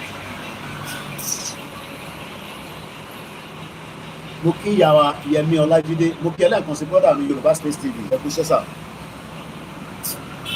Ẹ wo Ọbaṣá, the speaker of Lagos State, ibi tẹ́tí máa mọ̀ pé actor ní gbogbo wọn. Politics nílẹ̀ Yorùbá is do or die, wọ́n máa ń para wọn sí lórí ni because wọ́n mọ tó ń jẹ. Àròlé ni we need àdúrà to fight there because wọ́n ní change. Olóṣèlú ò ní change fún yín. Wọ́n dẹ̀ ní owó ju àwa lọ, wọ́n ń rúbọ bíi, wọ́n ń ṣe òògùn bíi, wọ́n ń rán oríṣiríṣi nǹkan sí ilẹ̀ Yorùbá, but ilẹ̀ Yorùbá máa mú gbogbo wọn. A ní 32 minutes, ẹ má ti lọ, ẹ jẹ́ ká jọ parí ètò yìí. Mo ní ilẹ̀ Yorùbá máa mú gbogbo ẹ̀yin tí ẹ̀ ń gbà bòdè pé kíran Yorùbá má dá dúró. Kí ló wà bẹ́ẹ̀ pé ká dá dúró? Tá bá dá dúró kí la lọ ń wá British passport, àwọn American passport, Canadian passport, kí la lọ wá fún? Ordinary Nìjẹ́ ó rọ́bìṣì Nàìjíríà pẹ̀lú Nigerian passport. Nàìjíríà. So the temple of the Python, ibi ta lọ tí a fi ejò kọrùn, torí ẹlòmíì lè rí i pé èwo lélẹ́yìí kẹ́ bí wọn náà ṣe ń rìnrìn àjò lọ sí mo fi dárúkọ bọ̀ ẹ ṣáà ti mọ ibi tẹ máa ń lọ, àti mùsùlùmí àti christian tẹ máa ń so bó ṣe rí nìyẹn. Mr. Yọlá mo ṣèrántí dáadáa nísìnyí, ẹ ṣé gan sà. Ọlọ́run bá ń dúró tì í. Ó tójọ́ mẹ́ta àrí lórí program, ṣé kò sí? Mo mọ̀ pé iṣẹ́ lóyìnbó iṣẹ́ ni. Áfíríkà náà free o. O máa sanwó ná, o máa sanwó omi, o máa sanwó this, but ìfọkànbalẹ̀ máa ṣèwàjú pé Europe lọ tó bá jẹ́ pé a wà nínú society tó ń ṣiṣẹ́. Ìbọn máa establish náà ni ẹni tó fẹ́ máa ṣe hairdresser wà á ní shop, ẹni tó fẹ́ ṣiṣẹ́ wà á ṣiṣẹ́. Ok, iléeṣẹ́ wo ni Tinubu dá sílẹ̀? So mo kí bàbá mi, mo kí àwa Felicia Odúnẹ̀yẹ, gbogbo wọn ni wọ́n máa jẹ ìyà pátápátá. Mo kí lẹ́ẹ̀kan sí bàbá wa Ìyọ̀lá Adédoyin, Olódùmarè bá ń dúró tì í. A ti fẹ́ parí ètò yẹn, má sì sá lọ, ẹ jẹ́ ká jọ mú délẹ̀. Tí bá wá ṣe tán máa lọ ṣọ́ra. Beauty of Africa nìyẹn. Wà á ṣọ́ra rẹ̀ wálẹ̀. Wàláì. Mo kí ìyá tó bí mi lọ́mọ, mo kí bàbá Akíntóyè dáadáa. Ẹ jẹ́ ká máa wò pé bàbá yẹn ó máa dàgbà. Èèyàn kan nígbà tí mo ní bàbá 90, ó ní bàbá àwọn ó wà láyé 100 years old. Nǹkan bẹ́ẹ̀. Ọlọ́run lọ́rọ̀ ẹ̀mí bàbá Akíntóyè. Bàbá Akíntóyè ló máa ń nu àsíá yẹn, but a gbọ́dọ̀ ran bàbá yẹn lọ́wọ́. Kò sí pé ká máa sọ ẹni sọ pé bàbá Akíntóyè ló máa ran àsíá yẹn. Mo kẹ́yìn tí ẹ disagree, it's okay. Wọ́n ní Tinubu create a company of Agbero United PLC. Kò sí ẹni industry. Àní mo dé àwọn ibì kan nílẹ̀ Yorùbá níwọ̀n bàtà kọ́ra lọ yìí. Dead, completely dead. Nothing is functioning, nothing is existing. Very painful. But Adele lórí, mo kí ẹlẹ́nkan sí brother mi. Bàbá wa Bòbóyè Joseph, mo kí yín o. Mo kí gbogbo ẹ̀yin olólùfẹ́ wa. Mo mọ̀ pé data tí wọ́n gan ní Nàìjíríà, but Ọlọ́run á kó wa yọ nínú Nàìjíríà.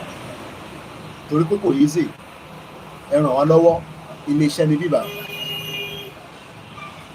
The Temple of the Python is a site of historical and modern symbolism and spiritual practice in Ouidah in Benin Republic. The Temple of the Python Wani is a site of historical and modern symbolism and spiritual practice. The snakes are major totems for followers of voodoo, a religion practiced by groups of people within West Africa and Central African nations such as Ghana, Togo, and Benin Republic. Voodoo became somewhat widespread in the southern region of the New World as a result of African diaspora. It became the inspiration for other religions such as Louisiana Voodoo and Haitian Voodoo. Snakes are important religious symbols and are highly respected.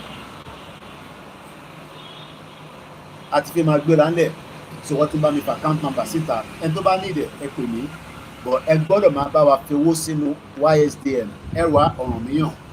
Ẹ̀yin tẹ́ máa ń wò mí lórí àwọn tó ń lo fídíò wa mo dẹ̀ bẹ̀ yín tẹ́ ń lo fídíò wa ní gbogbo ìgbà ẹ má debate kúrò lórí topic tí n bá fi sílẹ̀.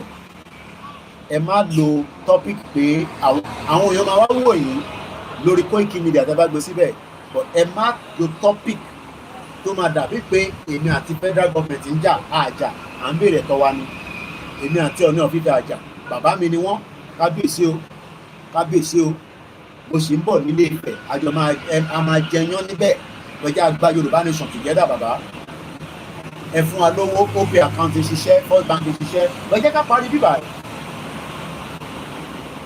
According to theology, a rainbow serpent named Dan, TAN, is an important deity that serves as a middleman between the living and the spirit.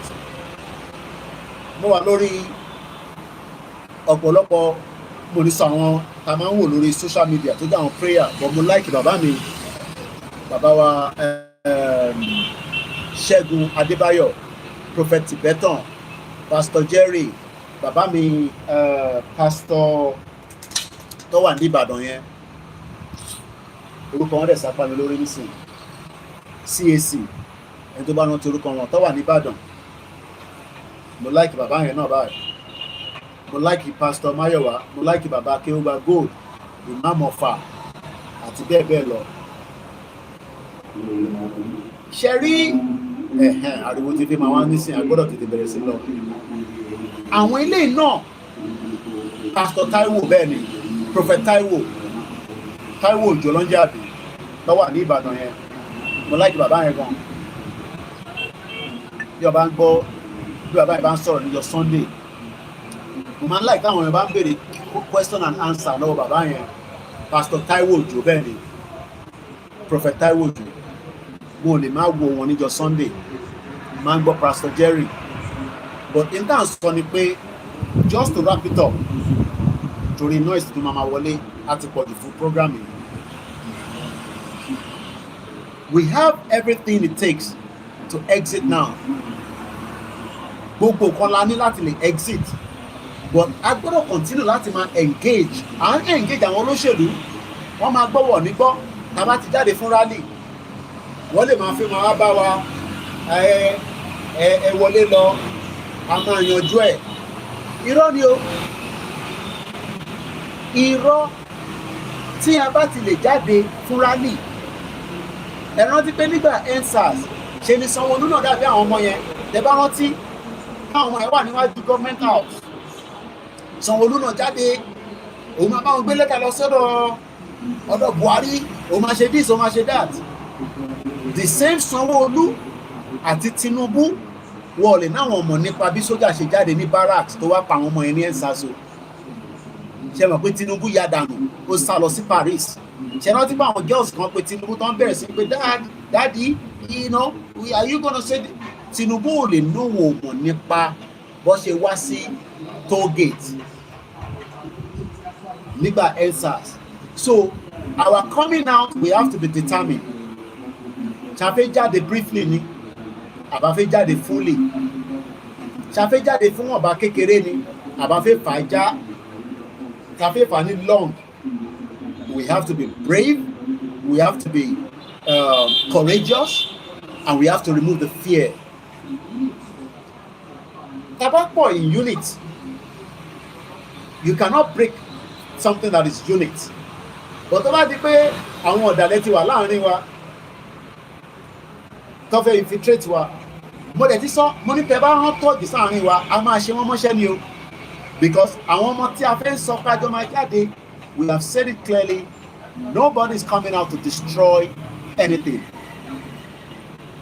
Mo kí ní Amẹ́ríkà ìyàwó Olúwa Fúnkẹ́ Ayọ̀rìndé ẹ̀ṣígbọ́nìmá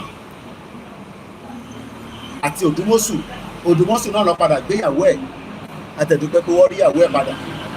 So just to close the broadcast on a final part, a dúpẹ́ fún gbogbo ẹ̀yin tí ẹ believe and accept that Koiki mo bá yín gbọ́ tẹ́lẹ̀, mo tẹ̀ rò pé bí a ti Tinubu bá dẹ̀ tí wá débẹ̀ gan a tún perform bọ́dà pé intel sọ̀bọ̀ tẹ́lẹ̀ yẹn àti gbàgbọ́ nísìnyí, but a ṣe ní doubt pé ṣé ta bá débẹ̀ ṣé kò ní jẹ́ the same set of people.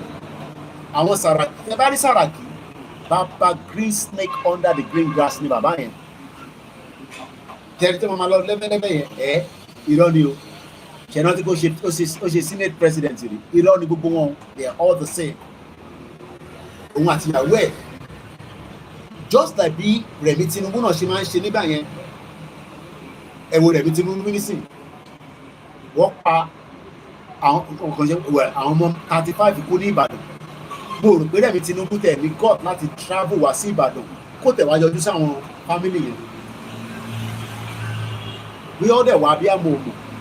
Ṣé Rẹ̀mí Tinubu wá nígbà tí ìṣẹ̀lẹ̀ Naomi àti Oríyọmí Hamzat àwọn ọmọ 35 tọ́nà ṣaláìsì kọ́lọ̀ fọ́run kẹ́wọn?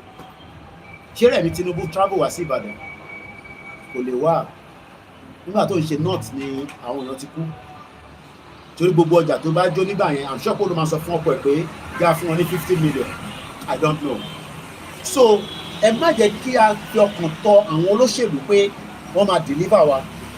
Ẹ má yẹ ká ní expectation pé election ó máa deliver wa from the crisis tílẹ̀ Yorùbá wà lẹ́nu.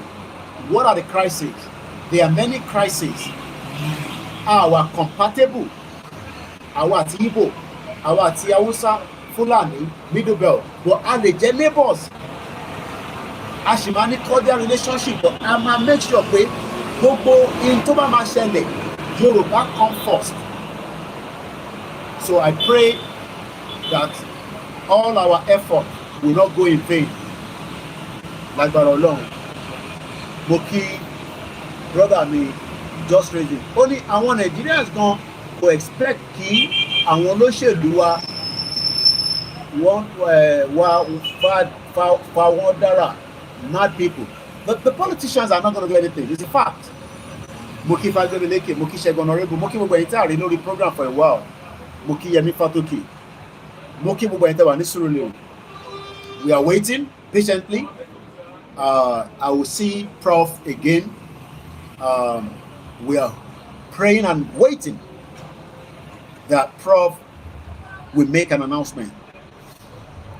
And when that announcement is being made, we need to prepare our mind that we are going home finally.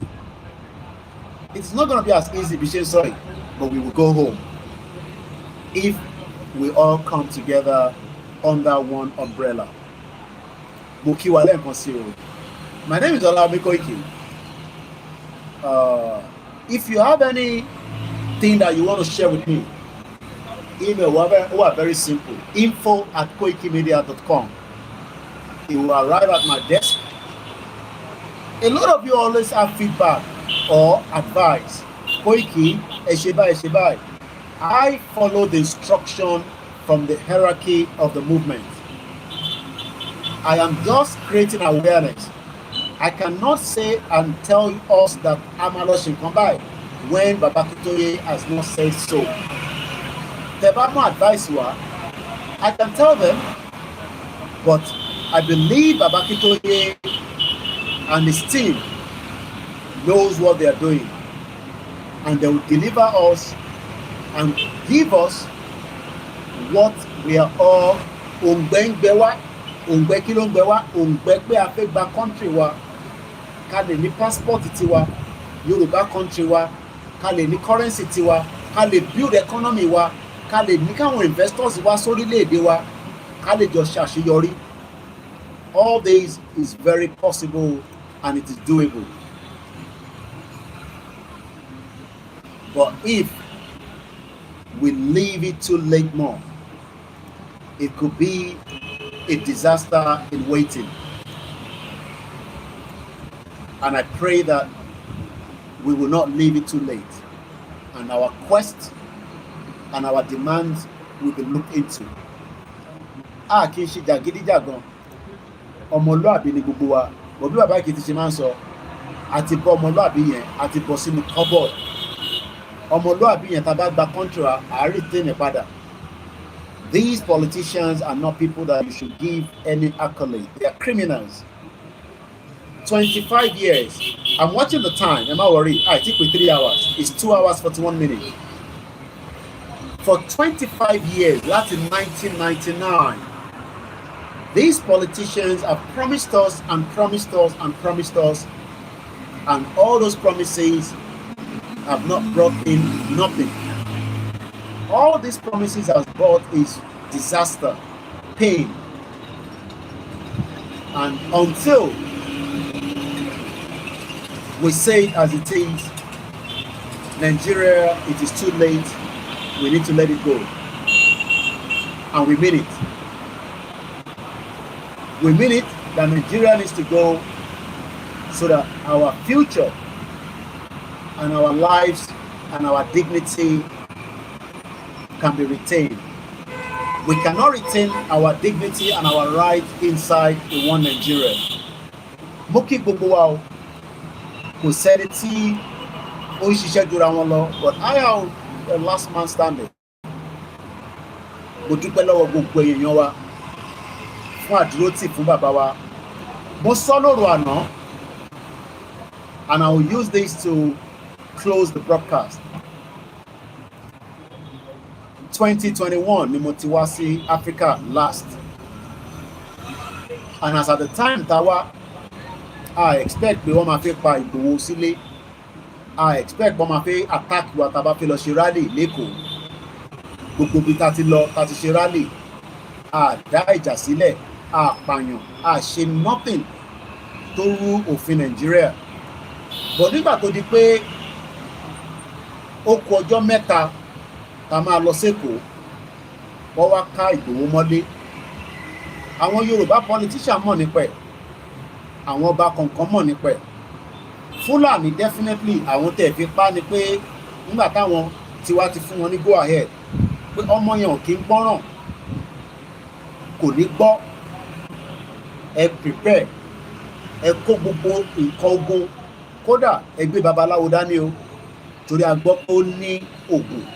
Wọ́n dẹ̀ ti gbàgbé pé Ọlọ́run ló ní Ìgbòho, òun ló yàn fáwa ní sáà yìí. Torí ní sáà kọ̀ọ̀kan láyé, a ti ń sọ̀rọ̀ 13th century, àwọn kan ló ń gbé níbẹ̀ nígbà yẹn o. Èmi àti ẹ̀yin tajọ́ ń wọra wa báyìí, ọ̀nà àfún alẹ́mì gúgùn, àárí tiwa ṣe, àárọ̀mọ bí, àárówó ná, àárílẹ̀ Yorùbá gbà, bọ̀ a máa padà di iyẹ̀pẹ̀, but spirit wa a sì máa lọ síbi tó bá fẹ́ kó lọ, just like a ṣe sọ pẹ̀lú ibi tá a ti ń sọ̀rọ̀ ní lórí látẹ̀ǹkan tá à ń pè ní the Python temple. Spirit kan ní o, ìyẹn lọ sí sọ pé tí ejò yẹn bá kú, wọn sọ pé ejò kú o, ó wàjà ní o, ó ní mí nínú. So tí a bá wá ń wo gbogbo tí olóyè àtàwọn tí wọ́n jọ ṣiṣẹ́ débi tó ṣiṣẹ́ dé nígbà tó di 2021, wọ́n wá attack ẹ̀ sílé, wọ́n fi pa mọ́nulé, àmọ́ Ọlọ́run fún wọn ṣe. Ọlọ́run yọ, torí pé Ọlọ́run tó ní ikú tó bá máa pààyàn, òun lòun máa approve ẹ̀. Kò fi ikú Ìgbòho lé Fúlàní àti Yorùbá tó fi wá pamọ́lé. Torí èmi ò mọ̀ tí Ìgbòho ṣe débi pé wọ́n tún gbé babaláwo wá bá nínú ilé. wọ́n dẹ̀ confam ó wà nínú ilé. In tó wá shock mi ni pé nígbà tí olóyè tó dá dúró, mo wà lára àwọn tó pè, èmi ti wà on transit, mo ń dúró, mo fẹ́ board the plane padà lọ sí London ní 2021. Ó dẹ̀ ṣàlàyé pé báyìí ló ṣẹlẹ̀ ní airport. Mo ní bàbá, ẹ̀yẹn máa lọ àyanjú ọ̀rọ̀ yẹn, ṣèbí ìyàwó yín ló wà níbẹ̀. Ó lóun ò lè lọ torí pé ìyàwó tó bímọ fóun, òun á padà wọlé. The rest again is history. Ọ̀pọ̀lọpọ̀ nǹkan ni mo padà gbọ́ lẹ́yìn ìgbà tí mo tún láǹfààní àti tún wá rí olóyè tó wá sí London, àti lẹ́yìn ìgbà tí mo tún wá dé tí mo tún gbọ́ lẹ́nu bàbá wa alànà, they are not for public consumption. Bàbá professor, ọlọ́run àwọlá oṣù tí a wà yìí ti Kristẹni ti Mùsùlùmí àti ti oníṣẹ̀ṣe, ọlọ́run àlọ́rọ̀ ẹ̀mí. Mo ní láwọn ọmọ ní àwọn ọmọ tó dúró dáadáa tí a máa dúró tán lórí pé ká gba Yorùbá nation tí a ní mú ẹsẹ̀ wa kúrò níbẹ̀. Mo gbọ́ àwọn kankan nígbà tí mo dé tí mo láǹfààní àti rí bàbá Akíntóyè, because the last time I saw him was 2021 as well. And these two individuals were chased out, literally out of Nigeria. Bàbá ò lè gbé nílé. Igboho was labelled wanted. Àwa sọ pé a ní ọmọ Yorùbá tó di president, kò dẹ̀ pàṣẹ pé kó yọ wanted tó wà lára orúkọ olóyè kúrò. Ó fi sílẹ̀ bẹ́ẹ̀.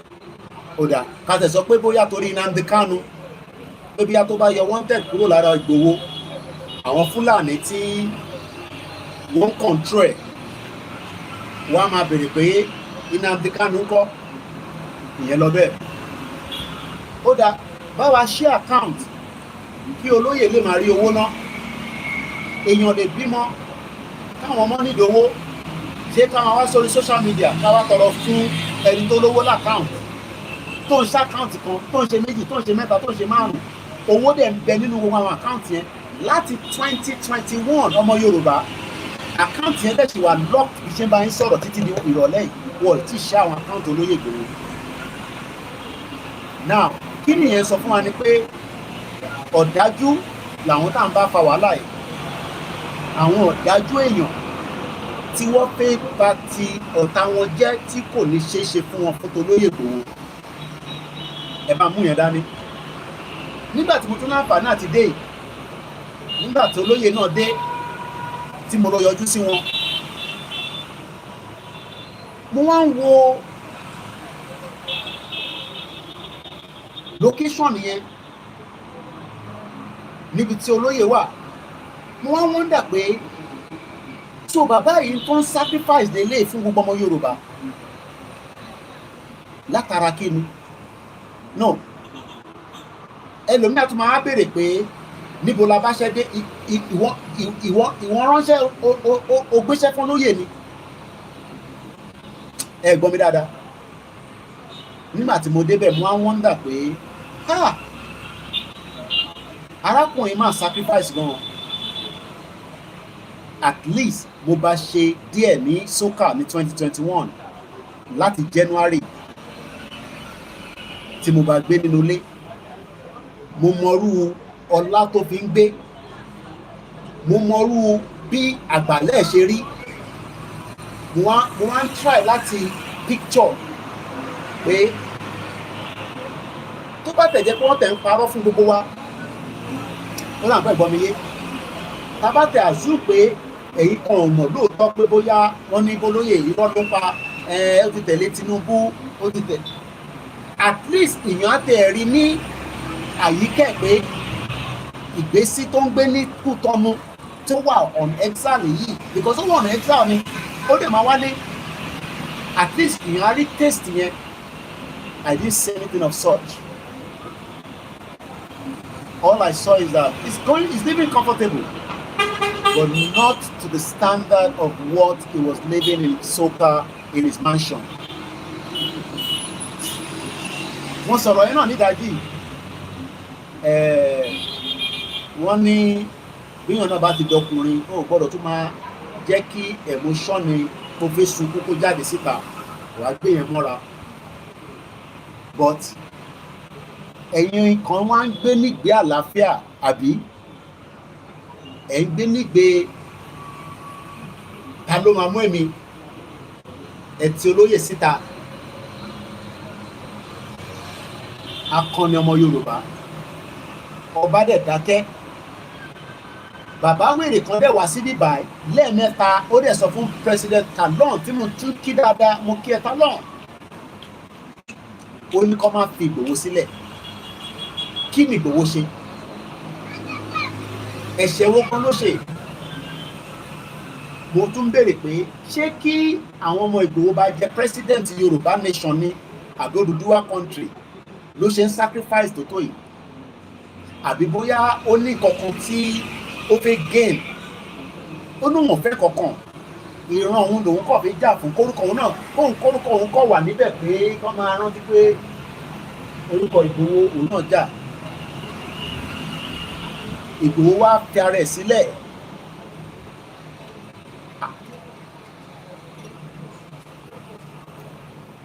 èmi ò rò pé gbogbo èèyàn ló lè ṣe o and I'm being very honest now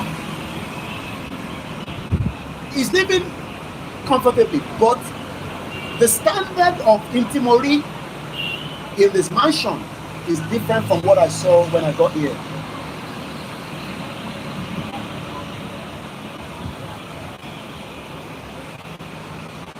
And that's why I said Ọlọ́run ló lè bá wa san lẹ́san.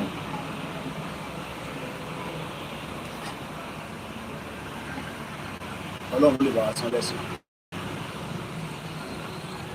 Ọlọ́run nìkan ló lè san Ìgbòho lẹ́san àti bàbá Akíntóyè. Mo kí Pastor Mo. We have just 8 minutes. Ọlọ́run ló máa san lẹ́san. But one thing I know is that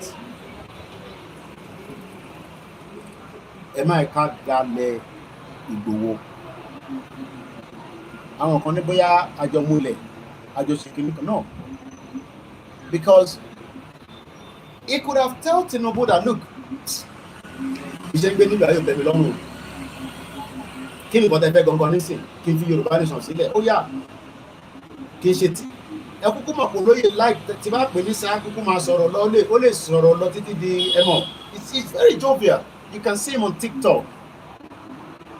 Mo ní nígbà tá a wà ní soka again just to take you back ìgbà míì tí bá jáde sínú compound wo mo máa ń tọ́ láti wonder pé ṣé olówó ni máa ń ṣá the way he operates and it's still the same way he's operating even at a very low par because ẹni tó ní mansion tó ní chalet tó wá di kókò rọra wà nínú one àwọn kan lè jókòó sí abroad àwọn kan jókòó sínú yàrá wọn máa ṣọ́jú Ìgbòho ibi tó ṣe é dé yẹn ìyá ò ti sùn ní káwa náà gbé láti bẹ̀ kí ló dé òun nìkan ní kí ló dé ń dárúkọ ní gbogbo ìgbà sóhun nìkan lọmọ Yorùbá ni mo ní kò ń sóhun nìkan lọmọ Yorùbá alágbára ń bẹ wọ́n dákẹ́ wọ́n wò wá báyìí wọ́n mọ́nítọ̀ wọ́n mọ́ tó ń lọ àwọn fẹ́ yẹ káwá react kọ́ wá wọn tí gọ́ọ̀mẹ̀ntì fẹ́ ṣe fún wa bóyá wọ́n ní dìde ẹ gbọ́ mi yé àwọn èèyàn bẹ wọ́n dúró wọ́n láì lò pé a fẹ́ wo in tí ẹ̀yin fẹ́ ṣe náà bìkọ́ táwọn èèyàn bá jáde nísìn gọ́ọ̀mẹ̀ntì máa lébẹ̀lì gbogbo wa ní àdè gbọ́dọ̀ kó gbogbo arsenal wa síta yìí mo sì sọ fún Ìbà Gani Adams pé ẹ̀yin ẹ jẹ́ káwa jọ mọ̀ bóyá a jọ wà lórí lẹ́ǹkan náà ẹ̀yin ò ní láti jáde Ìgbòho gan ò ní láti jáde ẹ jẹ́ káwa yìí kí ọkọ̀ sì jáde náà àwọn kan náà máa mú mi Koiki àwọn ti ríran o wọ́n máa mú ẹ o careful tó bá mú mi àwọn èèyàn sì wá ń lé ebi nìkan kọ́ bọ́tọ́ bá mú mi kí lẹ rò pé Ìgbòho máa ṣe ẹgbẹ́ tẹ máa mọ̀ pé skoin ajáde. Number one, kò ní fi mí sílẹ̀ kọ́ mú mi. Ìyẹn la ṣe sọ pé we have to be united. Yorùbá nation ṣe fiction o. Gbogbo ẹ̀yin diaspora tẹ́ ń sọ fún ibẹ̀ ti gba country. Ẹ gbọ́dọ̀ rí fact. Èmi délé o. I was in Ekiti. I will not tell you more than that. Ekiti ni kàn máa sọ fún mi pé mo dé. But I was in Yoruba land. Gbogbo ẹ̀yin tẹ́ wà ní diaspora tẹ́ ń sọ pé ẹ ti gba country. I don't know what you are talking about. I don't know what has gone into your faculty. Mo mọ̀ pé ẹ̀ ń wò mí báyìí. Comment mi, ẹ̀ ń wò mí. Gbogbo fiction Wálé Àdìjókòó, gbogbo kò lè ṣe fingerprint nǹkan tẹ́mi ṣe.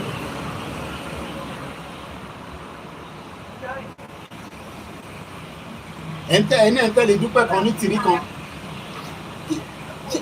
Gbogbo iná màkà 4 minutes ló kù mo time àní kọjá 3 hours yẹn. Ṣé nọ́mà? Ìgbòho wà Kútọ́nù ní gbogbo last week. Bàbá Kíndé wà Kútọ́nù, Kóìkì wà Kútọ́nù. Ẹ̀yin wọ́n sọ pé ti gba country. Àwọn tó dẹ̀ gba country fún yín, ìkan jókòó sí Turkey lórí íńtánẹ́ẹ̀tì náà ló sọ pé ti gba country. Ẹ̀yin diaspora ká tẹ̀sọ́ fáwọn tó wà ní wọ́n ti cage. Ẹ̀yin diaspora tẹ̀ wà expose. Nǹkan mi ti ṣẹlẹ̀ o. Ẹ̀yin diaspora tẹ̀ ti ní exposure. Ẹ wá ń sọ pé ẹ wá wà lórí YouTube, ẹ wà lórí Facebook, ẹ wá ń deliberate pé a ti gba country. Àwọn adélé wọn máa bẹ̀rẹ̀ iṣẹ́ ní ládùúgbò láti fi bẹ̀rẹ̀ iṣẹ́ ládùúgbò wo. Ẹ̀yin tiwa tó kù Ọlọ́run mú wa dúró, Ọlọ́run àti wà lẹ́yìn. Ìgbòho ti sacrifice. Mo ní mo dé ibi tó ń gbé ní Kútọ́nù.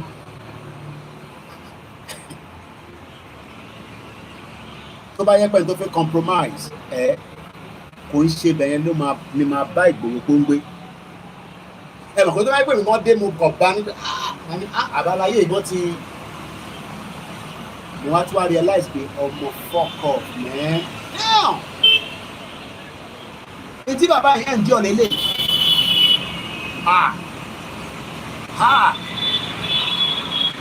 Ẹyẹ ń dè mọ́ bẹ́ẹ̀. Ẹ mọ̀ pé ètí ẹ bá gbọ́rọ̀ eléyìí èmi la gbẹ́nu sọ ẹ̀. Èmi náà mo tó bẹ́ẹ̀ mo lè kọ̀ fún yín ní a little bit. Kò sẹ́ni kankan tó lè sọ. I have not been home since 2021. So seeing him, àjọ pàdé ní London. Ìgbòho was in my house. Tó bá yẹ pé Uber la fi ń káàkiri nígbà tí Ìgbòho wá sí London.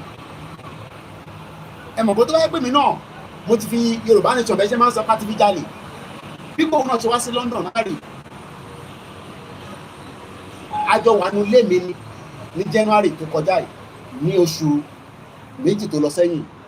Ìgbòho spend days and days. Àjọ èmi ò like football. Kódà níbi tó lè dé mo ò ní sport nínú ilé mi. Mo ní sky but mo ò ní sport. Nígbà tí olóyè náà máa wo football orí mi bẹ̀rẹ̀ sí ń taná pé báwo la ṣe fi ṣe báyìí. Èmi ò tẹ̀lé fúnyàn máa ń san owó pay as you go for sport. Mo kí wọn bí sọ́ọ̀ mi pé ibi wo máa wo football. Kí ni stick tó máa fi wo football ibo ló wà. Ó lóun ò mọ ibi tó wà. Mo ní kò dáa. Mo ní bí gan kò ti dé. Ó fẹ́ wo bọ́ọ̀lù ọmọ ìmá fi tiẹ̀ kó bá mi. Jẹ́ kí bàbá ìwà wo bọ́ọ̀lù. Mo ní àbí ká lọ sí pọ́ọ̀bù ká lọ wo mo pé wà látà. Gbogbo ilé wa documented. Fídíò tí Ìgbòho tí mo ṣe fídíò fún wọn mo post ẹ̀ ní kán fi wo football nínú mo ṣe san owó ká fi lọ ra sport fún olóyè láti wo football níjọ́ Sunday. Ṣé mo gbọ́dọ̀ báyìí pé a fi Yorùbá ní ṣàfihàn jalè èlò lè sport bí màá ti gba sport màá ní Mercedes máa fẹ́ gbé káàkiri. Mo kàn sọ eléyìí tí ẹ̀yin tí ẹni this doubt mind especially ẹ̀yin tẹ́tí yàbàrà tó ń sọ gbogbo tó ń sọ fún yẹn fake ni o. Not because mo ní èèyàn ń gbé ní mansion ó ní chalet ó wá dẹni tó kọ̀ rọra ó wá submissive torí kíni torí ìrìn àti yín ni ṣé wọ́n lè dá federal government ò lè dá Ìgbòho dá dúró wọ́n ò lè dá mú wà láìtàlá sí mọ́bí láìláṣí láwùwà federal government ò lè dá mú and I will leave it like that. federal government tó bá lè dààmú ni ó jẹ́ kó pa sílé ní 2021 tó bá jẹ́ pé wọ́n lè dá Ìgbòho mú ó yẹ kó pa sínú ilé ní wọ́n lè dààmú ni torí ẹni tí Ọlọ́run dá ní Ìgbòho. And I'll leave it like that because we are 3 hours in the podcast. But mo sọ fún mo ní jọ́kíjọ́ tó bá ti sọ pé ó ti yá àjọ máa délé ni. I will be next to him shoulder to shoulder. Àjọ máa ta game time dá lọ game yẹn àwa la máa gbá pé ẹ̀yẹ lọ ṣe sùúrù ẹ̀yin ṣáà support bá ṣe ní ká support dáwó sí YSDF strategize fi tó kù sílẹ̀ fọwọ́ lọ́hùn. Ẹ̀yin olóṣèlú ẹja divide Nigeria. Tí bàbá Akíntóyè bá make announcement bàbá ti jáde ó máa difficult gan ni o. I will leave it like that. Mo kí gbogbo ẹ̀yin yan wa o. Àṣeyọrí la máa ṣe. Mo kí àtòbí mi lọ́wọ́ kí àwọn ìyàwó mi. Má gbàgbé àwọn ọmọ Oòduà ẹ̀yọ́ ń pè mí lọ́tún lọ́sì ká tó fi nǹkan kan ránṣẹ́ sí wọn. Pound sterling ni o. Mo ò ní ìdí náírà o. Ẹ fún wa ní pounds. Mo kí ẹlẹ́ǹkan sàrò ní Oòduà. Mo kí gbogbo ẹ̀yin yan wa tán fìyà jẹ yín ìyá máa jà wọn náà láṣẹ̀dùn. Yorùbá nation no going back. And on that note, I will not come out again today. Yẹn mo ṣe tètè jáde nísìn so that kí lè ní a long sleep because sleep pattern mi ó tún change there. Báyìí tètè sùn lálẹ́ yìí torí pé iṣẹ́ sì ń bẹ lọ́wọ́ wa ká fẹ́ ṣe. Ẹ bá dáhùn videos wa ẹ bá wa pè. Mo kí gbogbo yín lẹ́ẹ̀kan sí o. Àṣeyọrí la máa ṣe o. Fúlàní ò ní gbalẹ̀ mọ́ wa lọ́wọ́, Ìgbò ò ní gbalẹ̀ mọ́ wa lọ́wọ́, Haúsá ò ní gbalẹ̀ mọ́ wa lọ́wọ́ àti gbogbo àwọn foreigners tí wọ́n láníyàn pé àwọn máa gbalẹ̀ Yorùbá mọ́ wa lọ́wọ́. Olódùmarè ò ní fún wọn ṣe. Mo ní ẹ fọkàn balẹ̀ ẹ ná àwọn gbòógì sọ̀rọ̀sọ̀rọ̀ kò ń ṣèmi nìkan ní gbogbo àyíká ilẹ̀ Yorùbá àti ní outside tí wọ́n ń polongo Yorùbá nation. On that note, ọ̀rọ̀ ayọ̀ la máa sùn. Má bẹ̀rù pé orí ejò lọ́rùn mi. It's just something that is worth listening and watching. And you can go and do more research on it. Ibẹ̀ tí ń bẹ kó tó dá Nàìjíríà sílẹ̀. Nàìjíríà dẹ̀ máa lọ pẹ̀lú gbogbo àdúrà tá a ṣe níbẹ̀. Àsìkò ti tó. Mo ní ọdún yìí, ọdún tó máa yàgò fún wa ni. On that note, good night.